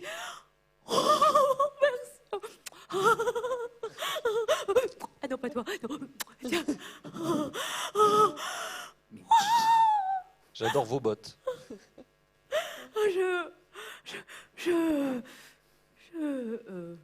Un petit Je discours. voudrais remercier ma mère, nature. Je voudrais remercier les petites pousses, les belles plantes et les vieilles branches. Il y en a. Mais il y en a, je vois, merci. Merci alors en tant que Mimi Pissenlit, représentante officielle de Dame Nature, c'est un honneur. Oui, un honneur pour moi de recevoir un prix sur la biodiversité des mains de la célèbre Mimi Enfin, Pissenlit. on nous dit dans l'oreillette Oui, qu'il y a on une s'est erreur, trompé. malheureusement, On malencontreuse. s'est trompé, c'est pas vous. Je suis désolée. Comment ça? On est confus, Oui. Jérôme et moi, confus. on est confus. Oui. Ah non, on mais est c'est pas confus. possible. Si, c'est possible. Mimi, Hélène si, et les si. garçons, moi j'étais Si. trop contente de recevoir et Jérôme Garcin. Moi j'adore votre Non, émission oui, du c'est marché de la oui, nature. c'est ça. Jérôme Garcin, merci beaucoup. Mais je vous en prie. Voilà. Maintenant, il est temps de C'est pas retourner moi. au potager. Venez. Non, ce n'est Voilà. pas vous. Mimi, c'est bon. Après. Merci, Mimi. Vous n'avez pas de prix, c'est pas grave. Ça veut dire que je vaux rien. Rien du tout pour le Pour moment. aujourd'hui. Pas grand-chose. Mimi, On se reverra plus tard, Mimi. Allez. Alors, on reprend le cours des Oui, on choses reprend. Merci, Mimi. normales. Merci. Et nous allons appeler pour remettre ce premier prix. Non. Et le vrai prix, nous allons appeler les membres du jury Patrice Costa, Véronique Carpentier, ainsi que Roland Klein. Et le lauréat de cette catégorie qui peut venir nous rejoindre en même temps, il s'agit de Flore 54, et non pas Mimi Pissenlit. En fait, c'est pour ça qu'on s'est un petit peu embrouillé entre le Pissenlit, la Flore, etc. Et Flore 54, je vais vous le présenter en attendant que tout le monde nous rejoigne sur scène, c'est une association pour l'éducation à la botanique locale. Et l'idée, eh bien, c'est de permettre la reconnexion entre la population et les plantes locales, les fleurs, le sol, revaloriser justement le sol, revaloriser la terre.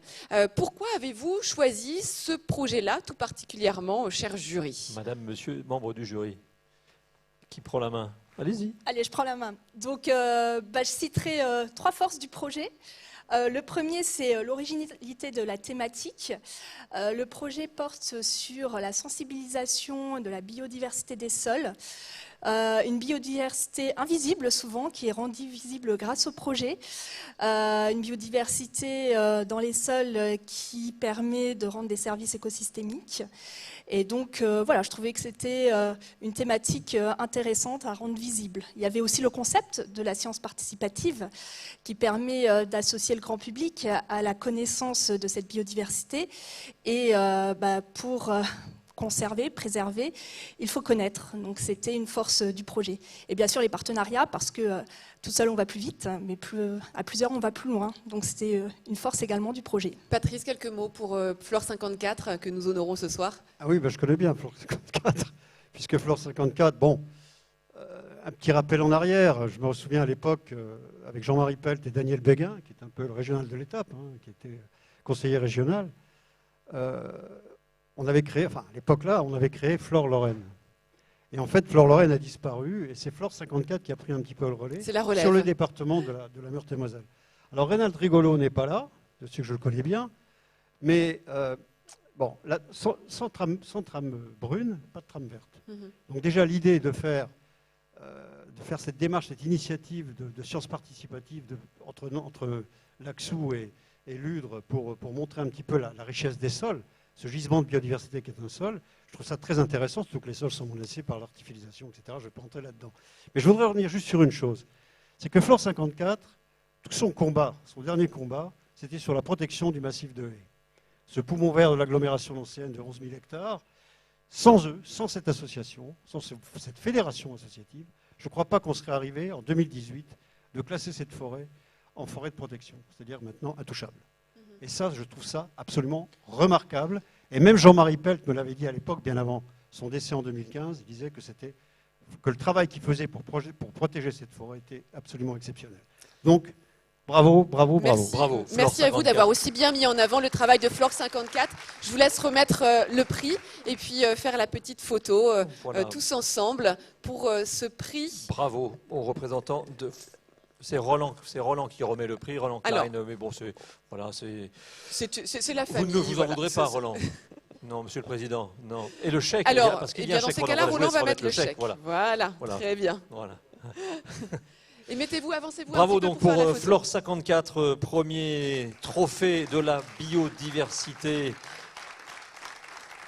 du Fonds de dotation Sainte-Croix pour la biodiversité plutôt, et je vais tout de suite demander aux suivants de se préparer. Et Jean-François Sylvain, Élodie Montchâtre-Leroy, deux autres membres du jury vont venir nous rejoindre avec Laurent Singer également pour remettre le prix Agriculture et Biodiversité. À qui ? Eh bien, aux Saveurs du Ride qui montent également sur scène pour nous rejoindre. Les Saveurs du Ride, c'est un projet qui permet de développer, de mettre en œuvre une stratégie pour favoriser la biodiversité fonctionnelle sauvage et cultivée. Nous nous trouvons dans le Haut-Rhin, à Holtzwihr précisément. Voilà. Félicitations donc, et même question aux membres du jury pour nous expliquer ce qui les a séduits dans ce projet. Bonjour, soyez les bienvenus. Eh bien, je pense que ce qui nous a séduit, parce qu'on était tous d'accord, je crois, c'est l'ampleur du projet, un projet dont les objectifs ont pu être définis aussi grâce à un travail préparatoire de très grande ampleur, ce qui a permis de définir des objectifs très réalistes, donc réalisables derrière. Et en particulier, je dirais, il y a dans les objectifs prévus, dans les réalisations prévues, un travail, je dirais, de transfert de la connaissance vers, je crois, 800 acteurs de la zone, de la région. Et donc ça, c'est quelque chose d'absolument essentiel aussi. Allez, quelques mots sur l'intérêt du projet avec vous, si vous voulez bien, Madame. Je rajoute. Alors moi, ça oui, ça fonctionne, ça fonctionne. Parce que vous avez une voix un peu moins forte que votre voisin, c'est pour ça. Peut-être. Donc je rajoute que ça démontre, c'est un projet qui démontre tout à fait qu'on peut faire à une petite échelle, mais on peut faire de façon continue. Et moi, je vous invite à regarder le blog de Saveurs du Ride, parce que vous avez les inventaires, les variations saisonnières, la biodiversité locale, commune, qu'on voit tous les jours, mais qu'on apprend à ne pas voir finalement. Et je trouve que ce blog est très illustratif pour ça. Laurent. Je voulais aussi effectivement les remercier. Je suis très fier avec le jury d'avoir choisi votre projet, qui est vraiment remarquable et qui démontre, on le sait maintenant, qu'on peut concilier biodiversité et agriculture. Longtemps, on les a opposés, ce qui était certainement une erreur. Et c'est pas seulement possible, c'est une obligation maintenant, si on veut réussir. Et une de vos forces de vos projets qui est remarquable, et on se rejoint avec Sainte-Croix, c'est l'éducation, c'est convaincre, démontrer, et c'est vraiment remarquable. Bravo. Merci. Alors le temps que vous preniez l'un le trophée, l'autre le chèque, il faut quand même qu'on entende d'un mot quand même le représentant des Saveurs du Ride, vraiment d'un mot, l'utilité de ce don du chèque que vous allez recevoir concrètement, qu'est-ce que vous allez en faire? Voilà. Bonsoir à tous. Très rapidement, donc, je représente aujourd'hui la ferme des Saveurs du Ride, ferme qui est en maraîchage biologique. Ça fait 25 ans qu'ils sont engagés dans la biodiversité et l'agriculture.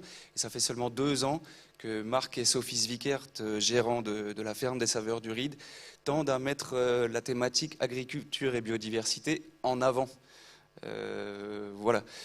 Ce qui pour moi est une chose particulièrement intéressante dans le projet et le fait d'être ici, c'est qu'en fait, il y a eu un transfert de compétences, c'est-à-dire que finalement, le métier de l'environnement est arrivé dans le métier de l'agriculture, ce qui a permis de préciser les objectifs de agriculture et biodiversité.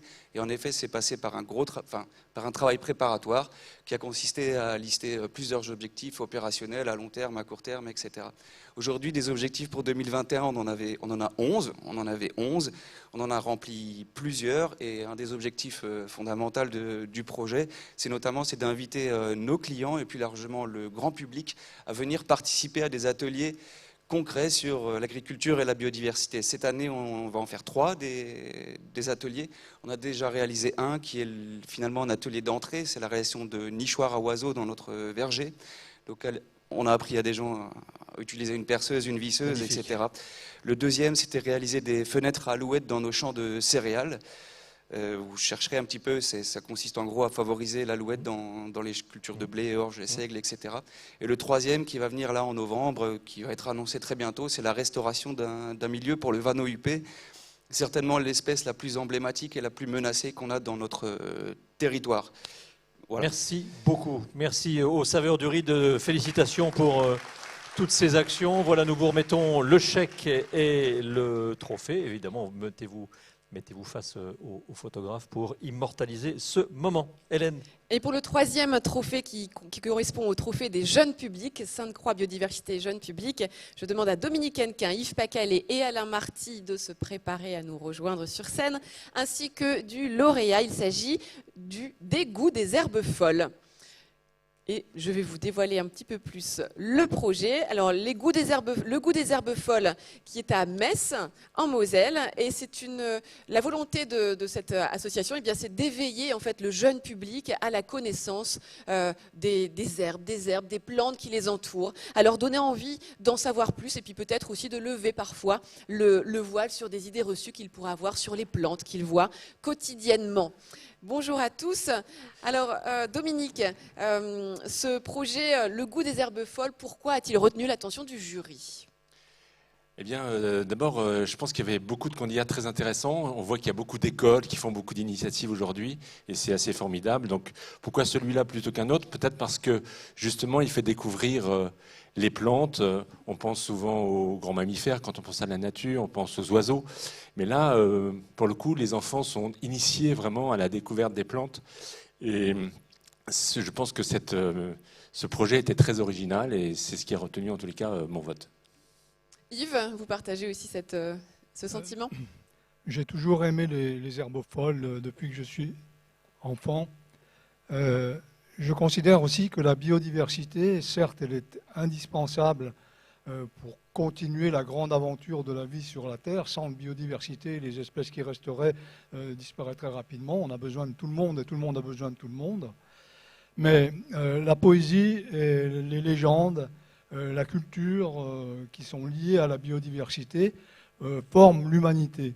Nous les transmettons avec la jeunesse. C'est une des raisons pour lesquelles ce projet a été adopté. Mais je crois que si nous ne concevons pas les choses de manière également philosophique, de manière poétique, de manière littéraire, de manière artistique, nous n'arriverons pas à ce but qui est le nôtre maintenant, c'est-à-dire sauver la vie sur la Terre, et en sauvant la vie sur la Terre, sauver la nôtre. Les civilisations se sont construites en accord avec les animaux, avec les plantes, avec les herbes, avec les fleurs. Elles imprègnent, ces espèces-là, toute notre culture, elles imprègnent toute notre cosmologie, elles imprègnent nos idées, elles imprègnent notre poésie. Nous avons besoin à la fois de pouvoir caresser les petites herbes, les petites graminées de rien du tout qu'a représenté Dürer dans la fameuse grande touffe d'herbe parmi les artistes. Si nous n'arrivons pas à lier ce besoin philosophique et poétique, avec le besoin scientifique et avec le besoin réel, avec le besoin concret de la conservation de la biodiversité, nous n'arriverons pas à nous en sortir. Et c'est avec les jeunes que nous pourrons faire ce lien-là. Merci Yves. Un petit mot peut-être sur la sorcière, justement, dans le goût des herbes folles qui accompagnent les sentiers pédagogiques. Oui, bonjour, parce qu'on merci. parlait justement de poésie. Oui, et de en culture. fait, c'est le goût des herbes folles, c'est une sorcière qui s'appelle Dragonia caramellis et qui va devant les enfants, donc que ce soit dans des écoles, que ce soit dans des centres aérés, des MJC, différentes structures, pour dire, ben voilà, je suis là, je dois faire une potion et qu'est-ce que je peux faire? Comment je vais me nourrir? Comment je vais... Et en fait, elle va faire découvrir aux enfants que les plantes qui sont autour d'eux, qui sont souvent des orties, du pissenlit, de la berce, du plantain, peuvent effectivement servir, un, à se soigner, deux, à se faire manger agréablement.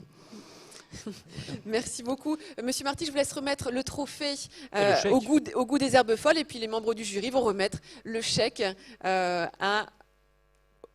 au goût des herbes folles. La petite photo. Voilà et la puis, photo et les applaudissements, les encouragements pour bien sûr, ce dernier trophée. Ce prix du jeune public. Et le temps pour moi de vous parler des deux petits clips qui vont suivre, qui présentent les 50 ans du Man and Biosphere dont Jane Goodall a été la marraine. On va parler justement de l'Institut Jane Goodall en France juste après. C'est ce qui fait le lien avec le prix jeunesse que l'on vient de voir ici. Et puis on vous parlera aussi dans l'autre vidéo du programme Roots and Shoots, mais on revient dessus juste après. Jérôme, avec toi.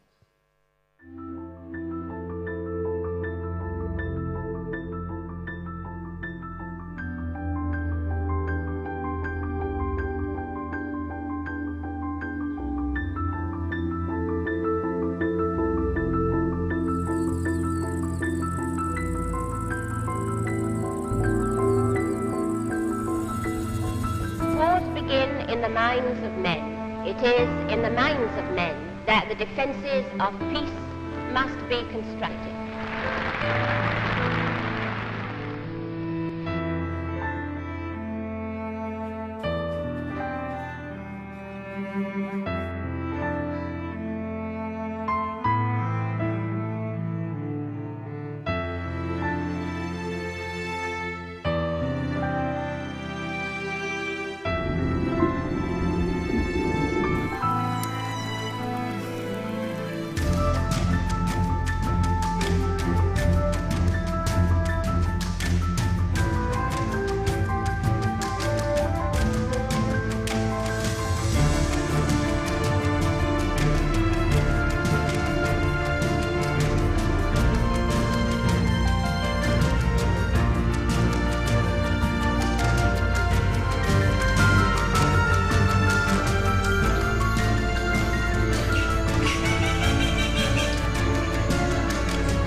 The reason that Roots and Shoots has its name, it's symbolic.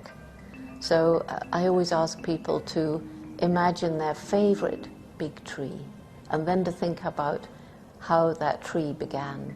It began its life as a little seed. So I think of an English oak, an acorn. And when that acorn began to grow, little white roots appear and a little tiny shoot, and you can pick it up. And it seems so tiny, so frail, so weak, and yet there is a magic and a life force in that seed so strong, so powerful, that those little roots to reach the water can break through rocks and eventually knock them aside. And that little shoot to reach the sunlight can work its way through cracks in a brick wall and eventually knock it down. So we see the rocks and the walls as all the problems we humans have inflicted on poor old planet Earth, environmental and social. And Roots and Shoots is about hope. Hundreds and thousands of young people around the world can break through and can make this a better world. Voilà donc pour ce programme Roots and Shoots et évoqué précédemment l'institut fondé par Jane Goodall, la Britannique, et comme dirait si célèbrement l'oiseau d'Australie, quand on voit certaines images, moi ça m'émeut. Personne ne l'a? Bon, c'est pas grave, je la referai plus tard. En tous les cas, pour être très sérieux, cet institut a été fondé en 1977 donc par le docteur Goodall, qui œuvre par le biais d'actions humanitaires et de conservation de la nature. Vous l'avez vu, en particulier sur les chimpanzés. C'est la première à avoir observé que les chimpanzés utilisaient des outils pour s'alimenter. Elle développe également des programmes éducatifs pour les enfants dans plus de 100 pays. Alors, je vous en parle comme si j'étais légitime, mais en fait, Galit Kenan, la directrice de Jane Goodall Institute France, est beaucoup plus légitime que moi pour vous en parler. Je vous propose de l'accueillir très chaleureusement, s'il vous plaît.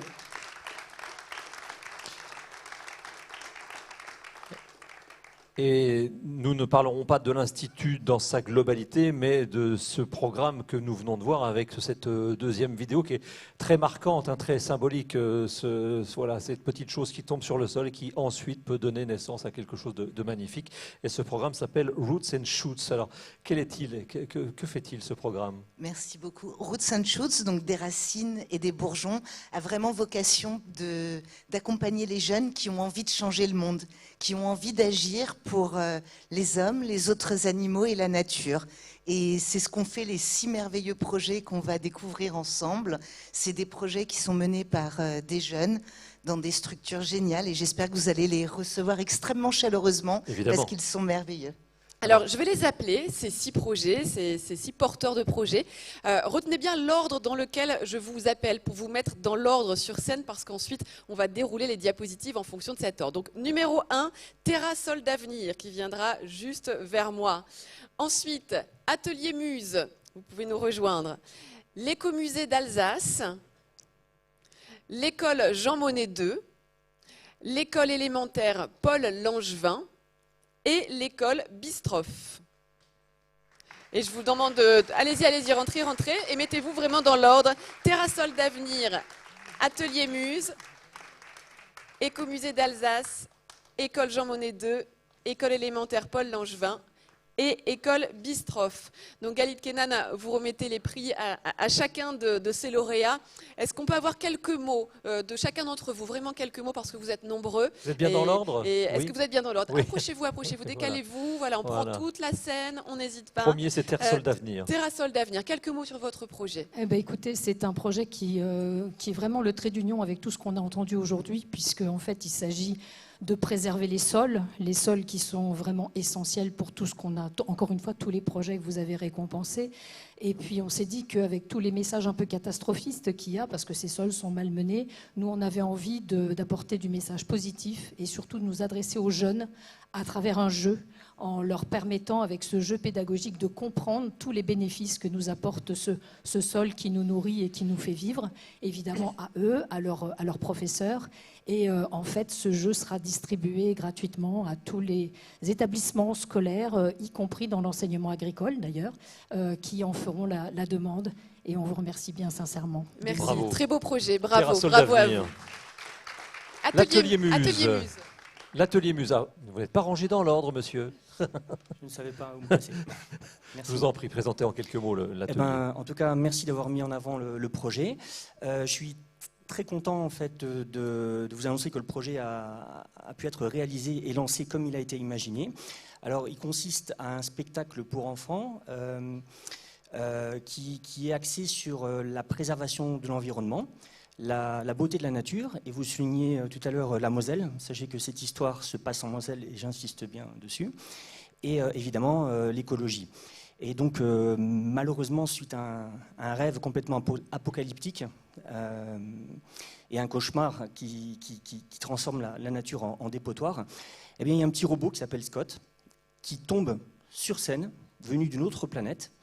Il vient de l'espace, il a été créé par Laurent Witz, par les équipes de Laurent Witz, on a travaillé dessus. Et il est en image de synthèse et finalement complètement interactif sur un écran avec le public et avec moi. Et puis grâce à cela, il incite les enfants, il sensibilise les enfants justement à la protection de la nature, de l'environnement. C'est bien. En tout cas, un grand merci aux partenaires qui ont pu justement m'aider justement à ça, notamment la grande région, la région Grand Est, Moselle Attractivité, la fondation de Maud Fontenoy et le département de la Moselle bien sûr. Et puis voilà, vous pouvez voir ce projet, en tout cas sur YouTube. Je viens de poster la vidéo du projet qui s'appelle « Nous serons tous récompensés » et qui tout simplement dit que si chacun fait des efforts, en commençant par les enfants, qui peuvent sensibiliser les plus grands ensuite, eh bien, à la fin, nous serons tous récompensés. Voilà. Merci. Bravo. L'atelier Muse. Alors, l'écomusée d'Alsace, maintenant, est ici. Alors, en quelques mots, parce qu'on est en train de dépasser, d'exploser le timing. Donc, je vous demanderai de faire court, s'il vous plaît. Oui, alors l'écomusée d'Alsace, surtout venez nous voir. Comme tous les musées, comme tous les sites patrimoniaux, on a besoin de retrouver tous nos publics. Alors, ce sera encore beaucoup plus intéressant que tous les discours du monde. Le nouveau projet qui nous intéresse aujourd'hui, c'est un nouveau quartier thématique à l'écomusée qui s'appelle la Forêt des Jeux, espace découverte. Donc, un nouveau quartier thématique de près d'1 hectare qui sera entièrement dédié aux enfants, à la préservation de la nature et de la biodiversité.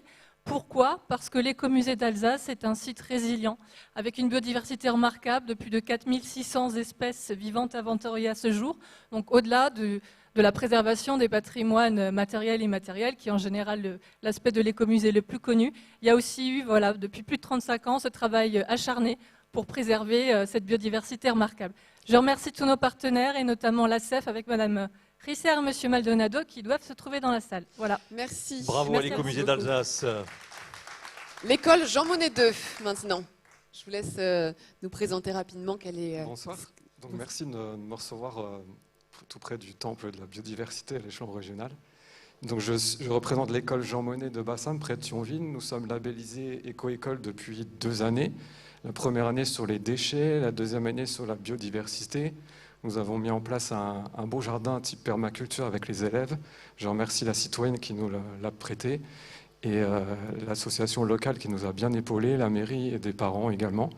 Et cette année, on va travailler sur la solidarité avec de nombreuses actions, je pense, qui vont être proposées par nos éco-délégués.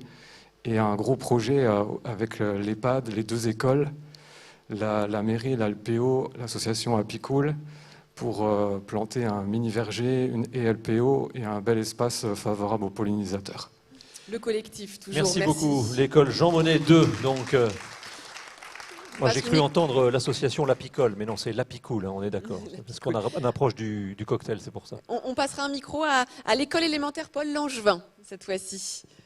Bonjour, je vous remercie tout d'abord pour le prix au nom de tous les élèves ainsi que les parents et l'équipe pédagogique. Donc nous, notre participation s'inscrit dans notre labellisation E3D qui a été donc, notre école a été labellisée en juin dernier. Et donc nous avons donc permis à certaines associations locales d'inscrire un partenariat avec l'école et nous faisons du tri des déchets, nous faisons par exemple un goûter 0 déchet, nous sensibilisons beaucoup les enfants et les enfants sont très réceptifs. Merci beaucoup, bravo pour votre projet. Et l'école Bistroff pour conclure. Et voilà, on termine donc. Merci beaucoup de nous avoir mis en lumière, nous, l'école de Bistroff, avec des élèves qui se sont bien déplacés aujourd'hui. Après 10 ans où on a travaillé autour de la biodiversité, l'écologie, puisqu'on a mis en place un verger-école, un poulailler même. Cette année, on avait travaillé sur 2 parcours de sentiers autour du village de Bistroff, avec l'aide de la mairie, bien entendu, qui nous a mis en lien avec le CAUE, et les arboriculteurs de Bistroff aussi pour découvrir en fait les plaines, la plaine du Bicheval, la flore, la faune, un très beau paysage. On vous invite à venir et à découvrir ce beau parcours. Merci à tous. Félicitations à tous. Je vous laisse vous rapprocher, avancez voilà, devant, rapprochez-vous. On va faire une petite photo avec toute l'équipe et puis avec Galit. Avec les enfants au premier rang, évidemment, voilà, qui vont pouvoir regarder l'œil des photographes pour immortaliser ce moment. Voilà, resserrez-vous. En rang, c'est parfait. Et puis, et on applaudit écoute, encore Jérôme, les 6 lauréats. Oui. J'ai un petit peu de... Je me sens un petit peu mal par rapport à Mimi Pissenlit tout à l'heure. Oui, d'accord, donc tu voudrais qu'elle revienne. Je trouve qu'on l'a un petit peu éjectée de scène, un peu brutalement. Tu crois je qu'elle pense est là qu'elle avait un message à nous faire passer quand même, message Mimi important. Pissenlit, oui. Alors avec Pierrot. Accueillons Mimi Pissenlit et Pierrot pour mettre en avant Dame Nature. Pierrot, c'est à toi. Mimi Pissenlit, peut-être qu'elle peut sauter même sur la scène. Je ne sais pas. Elle m'avait l'air assez agile tout à l'heure quand même. Elle avait l'air assez agile, oui, c'est vrai. Elle avait surtout des bottes en plastique magnifiques, que j'ai beaucoup appréciées. Il nous restera encore, mesdames, messieurs, un seul et dernier trophée à remettre, c'est celui du prix EBRA. Et ensuite, eh bien, nous serons arrivés à la conclusion de ces trophées, de cette remise des trophées de la biodiversité. Juste un petit mot, parce que je suis un petit peu désolé. Juste un petit mot, je sais que Mimi Peace and Love, Peace and Life, elle est partie un petit peu vexée tout à l'heure, donc juste un petit peu, elle est un petit peu susceptible, donc je vous demande simplement un petit peu cabotine aussi. Donc, non, stop, juste 2 secondes. Non, un truc un peu plus fort, parce que, non, un truc vraiment qui sort des tripes, vous voyez. Même, vous pouvez même crier si vous voulez, d'accord? Allez, on y va. Mimi Peace and Love, Mimi Peace and Life, Mimi! Oh d'accord, arrêtez. Ça se sent quand c'est forcé. Merci. Ouais, c'est tellement d'amour ici, à Sarrebourg, que... Non, Sarrebourg, lourd. Ici, que ça me donne envie de vous chanter une chanson rapide. Ma chanson. Je suis demoiselle Pissenlit. Je suis demoiselle Pissenlit. Regardez-moi comme je suis jolie. Regardez-moi comme je suis jolie. Hey! La la la, tout le monde. La la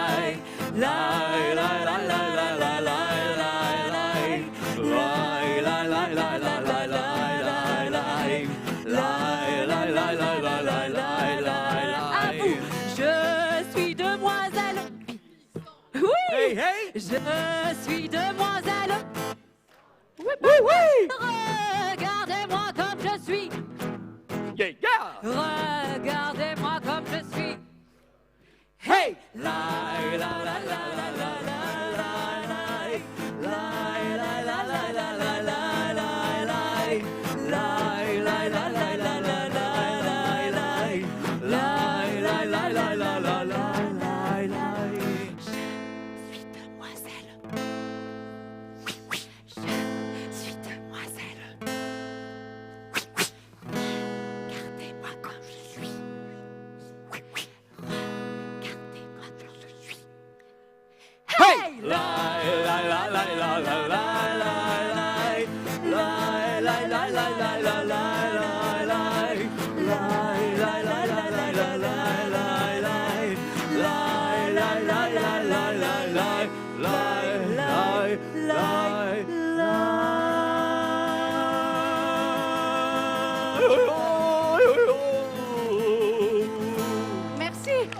Merci beaucoup. Ah, Mimi. Oui. Mimi, retrouvez-nous. J'ai un prix pour vous. Non, vous avez un prix? Oui, il y avait pas de trophée pour vous. Tenez. C'est Oliver Pool. Merci. Alors, retrouvez-nous demain Pool. avec Oliver dans un haut lieu de la biodiversité. Oui, je sais, c'est un vieux jeu de mots pourri. C'est ça, vous allez le dire. Au parc de Sainte-Croix à 14h30 et 16h30. Et puis, avant de partir, n'oubliez pas notre devise, qui sème le rire récolte le bonheur. Bravo Mimi Pissenlit, bravo. N'oubliez pas demain d'aller voir Mimi Pissenlit et Pierrot au parc de Sainte-Croix. Merci, magnifique duo et superbe chanson à texte. Dernier prix, c'est le prix EBRA. Je vais vous demander d'accueillir dans quelques instants son représentant, François Berthelot, qui est le directeur des ventes de la communication du groupe EBRA. EBRA, ce sont 9 titres de presse dans l'Est de la France, et notamment 5 ici dans la grande région que vous connaissez bien, l'Est républicain, les dernières nouvelles d'Alsace, le Républicain Lorrain, l'Alsace et Vosges le matin. Accueillons, si vous voulez bien, François Berthelot du groupe EBRA. François, bonsoir. Avec ce dernier prix, c'est le prix Coup de cœur que vous avez souhaité remettre. Et c'est un prix qui vous tient à cœur forcément, puisque le groupe, à travers un certain nombre d'actions, et notamment ces actions Ici on agit, a pris la décision de s'investir aussi à sa façon pour l'environnement, la nature, la biodiversité. Et c'est tout à fait normal que vous soyez présent ici ce soir. Absolument, c'est un vrai engagement de la part de l'ensemble de nos journaux de donner rendez-vous chaque mois dans ce supplément de 16 pages Ici on agit, qui présente aussi bien sur une thématique différente chaque mois des initiatives très locales, régionales et nationales, et d'expliquer ce qui est en train de se passer en matière d'environnement. Ce que nous souhaitons faire, c'est d'amener une prise de conscience collective pour qu'il y ait des réactions au niveau de la population, une prise de conscience de la situation de l'environnement qui est en train franchement de se dégrader. Le prix que je vais remettre tout de suite, c'est le prix bien sûr des journaux, mais c'est surtout le prix des lecteurs, puisque ce sont nos lecteurs qui ont voté et qui ont choisi de décerner le prix à Hilbesheim, la contrée d'Émini, une ferme d'animation. On peut l'accueillir chaleureusement, s'il vous plaît. Et le temps que les représentants d'Hilbesheim nous rejoignent, je rappelle que ce supplément de 16 pages, Ici on agit, on le reconnaît facilement dans le quotidien puisqu'il est tout en vert avec sa têtière verte. Ce jour, le logo est en vert. C'est incroyable, mais voilà, le Républicain Lorrain et les autres journaux du groupe EBRA changent de couleur pour ce jour-là exceptionnellement. Bonjour, soyez les bienvenus. Vous voyez que les choses sont bien faites puisqu'il ne reste plus qu'un seul trophée sur la table. Oui. Ça veut dire que nous avons su compter sur nos doigts et que vous allez recevoir ce dernier trophée. Alors, parlez-nous de cette ferme d'animation. Alors déjà, merci pour ce prix. Donc, au nom de notre association, nous sommes une association récente et nous créons et développons une ferme d'animation pédagogique à Hilbesheim et des espaces naturels pédagogiques tels qu'une mare naturelle, un jardin, un verger, une ruche, et on accueille le grand public, des extrascolaires, des scolaires et autres structures spécialisées. Merci. Nous remettons le prix donc avec François Berthelot.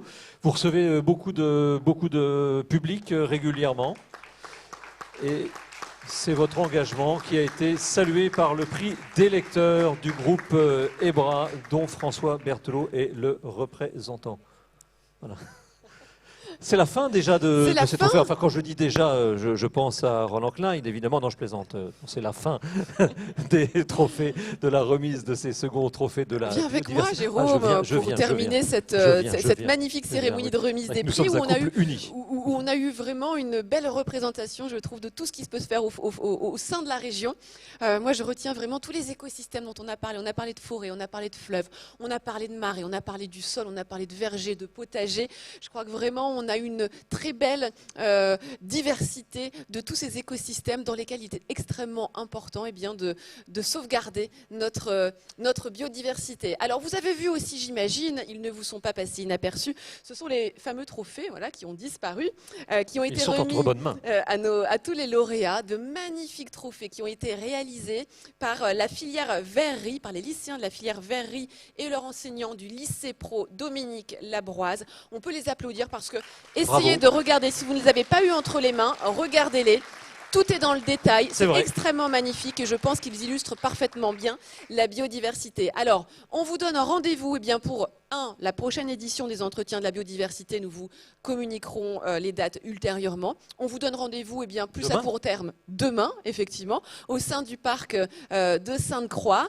N'oubliez pas Mimi, Pissenlit et Pierrot. N'oubliez pas également à 14h, on a une signature. Très importante. Oui, entre le parc de Sainte-Croix, le Fonds Sainte-Croix Biodiversité et la Jane Goodall Institute France. Exactement.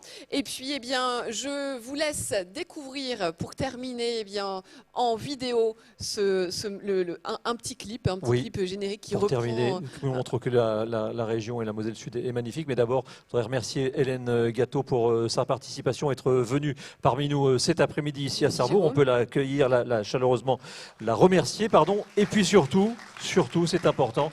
Toutes celles et ceux, même si Pierre Singer l'a dit dans son petit mot d'introduction, toutes celles et ceux qui ont œuvré avec un peu de difficulté, par vent contraire, mais nous y sommes arrivés, ils y sont arrivés. Donc tous ceux qui ont œuvré pour que ces trophées de la biodiversité puissent avoir lieu, cette remise ici, aujourd'hui, que ce soit l'espace Le Lorrain, que ce soit la ville de Sarrebourg qui nous a accueillis, que ce soit les personnes en régie et toutes celles et ceux qui sont dans le quart autour de l'équipe de Moselle TV. Voilà, merci à eux d'avoir œuvré pour ces trophées. Alors, restez assis le temps du clip.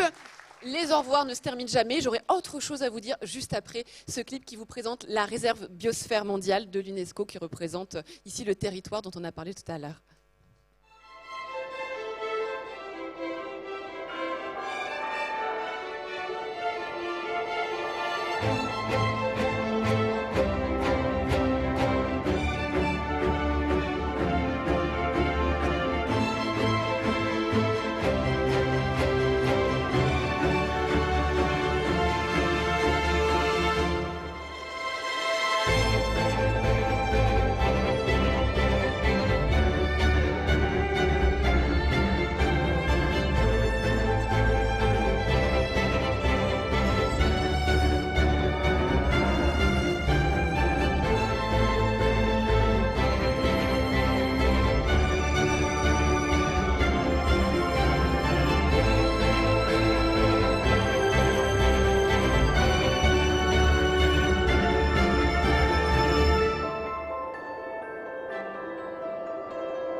Magnifiques images du territoire de Moselle Sud. Et on comprend pourquoi il a reçu cette reconnaissance. Alors, un petit mot juste pour les 3 lauréats des prix Sainte-Croix Biodiversité et du dernier lauréat, le prix EBRA, Ici on agit. Je vais vous demander de venir sur scène. Donc, ça fait 4 lauréats à venir sur scène.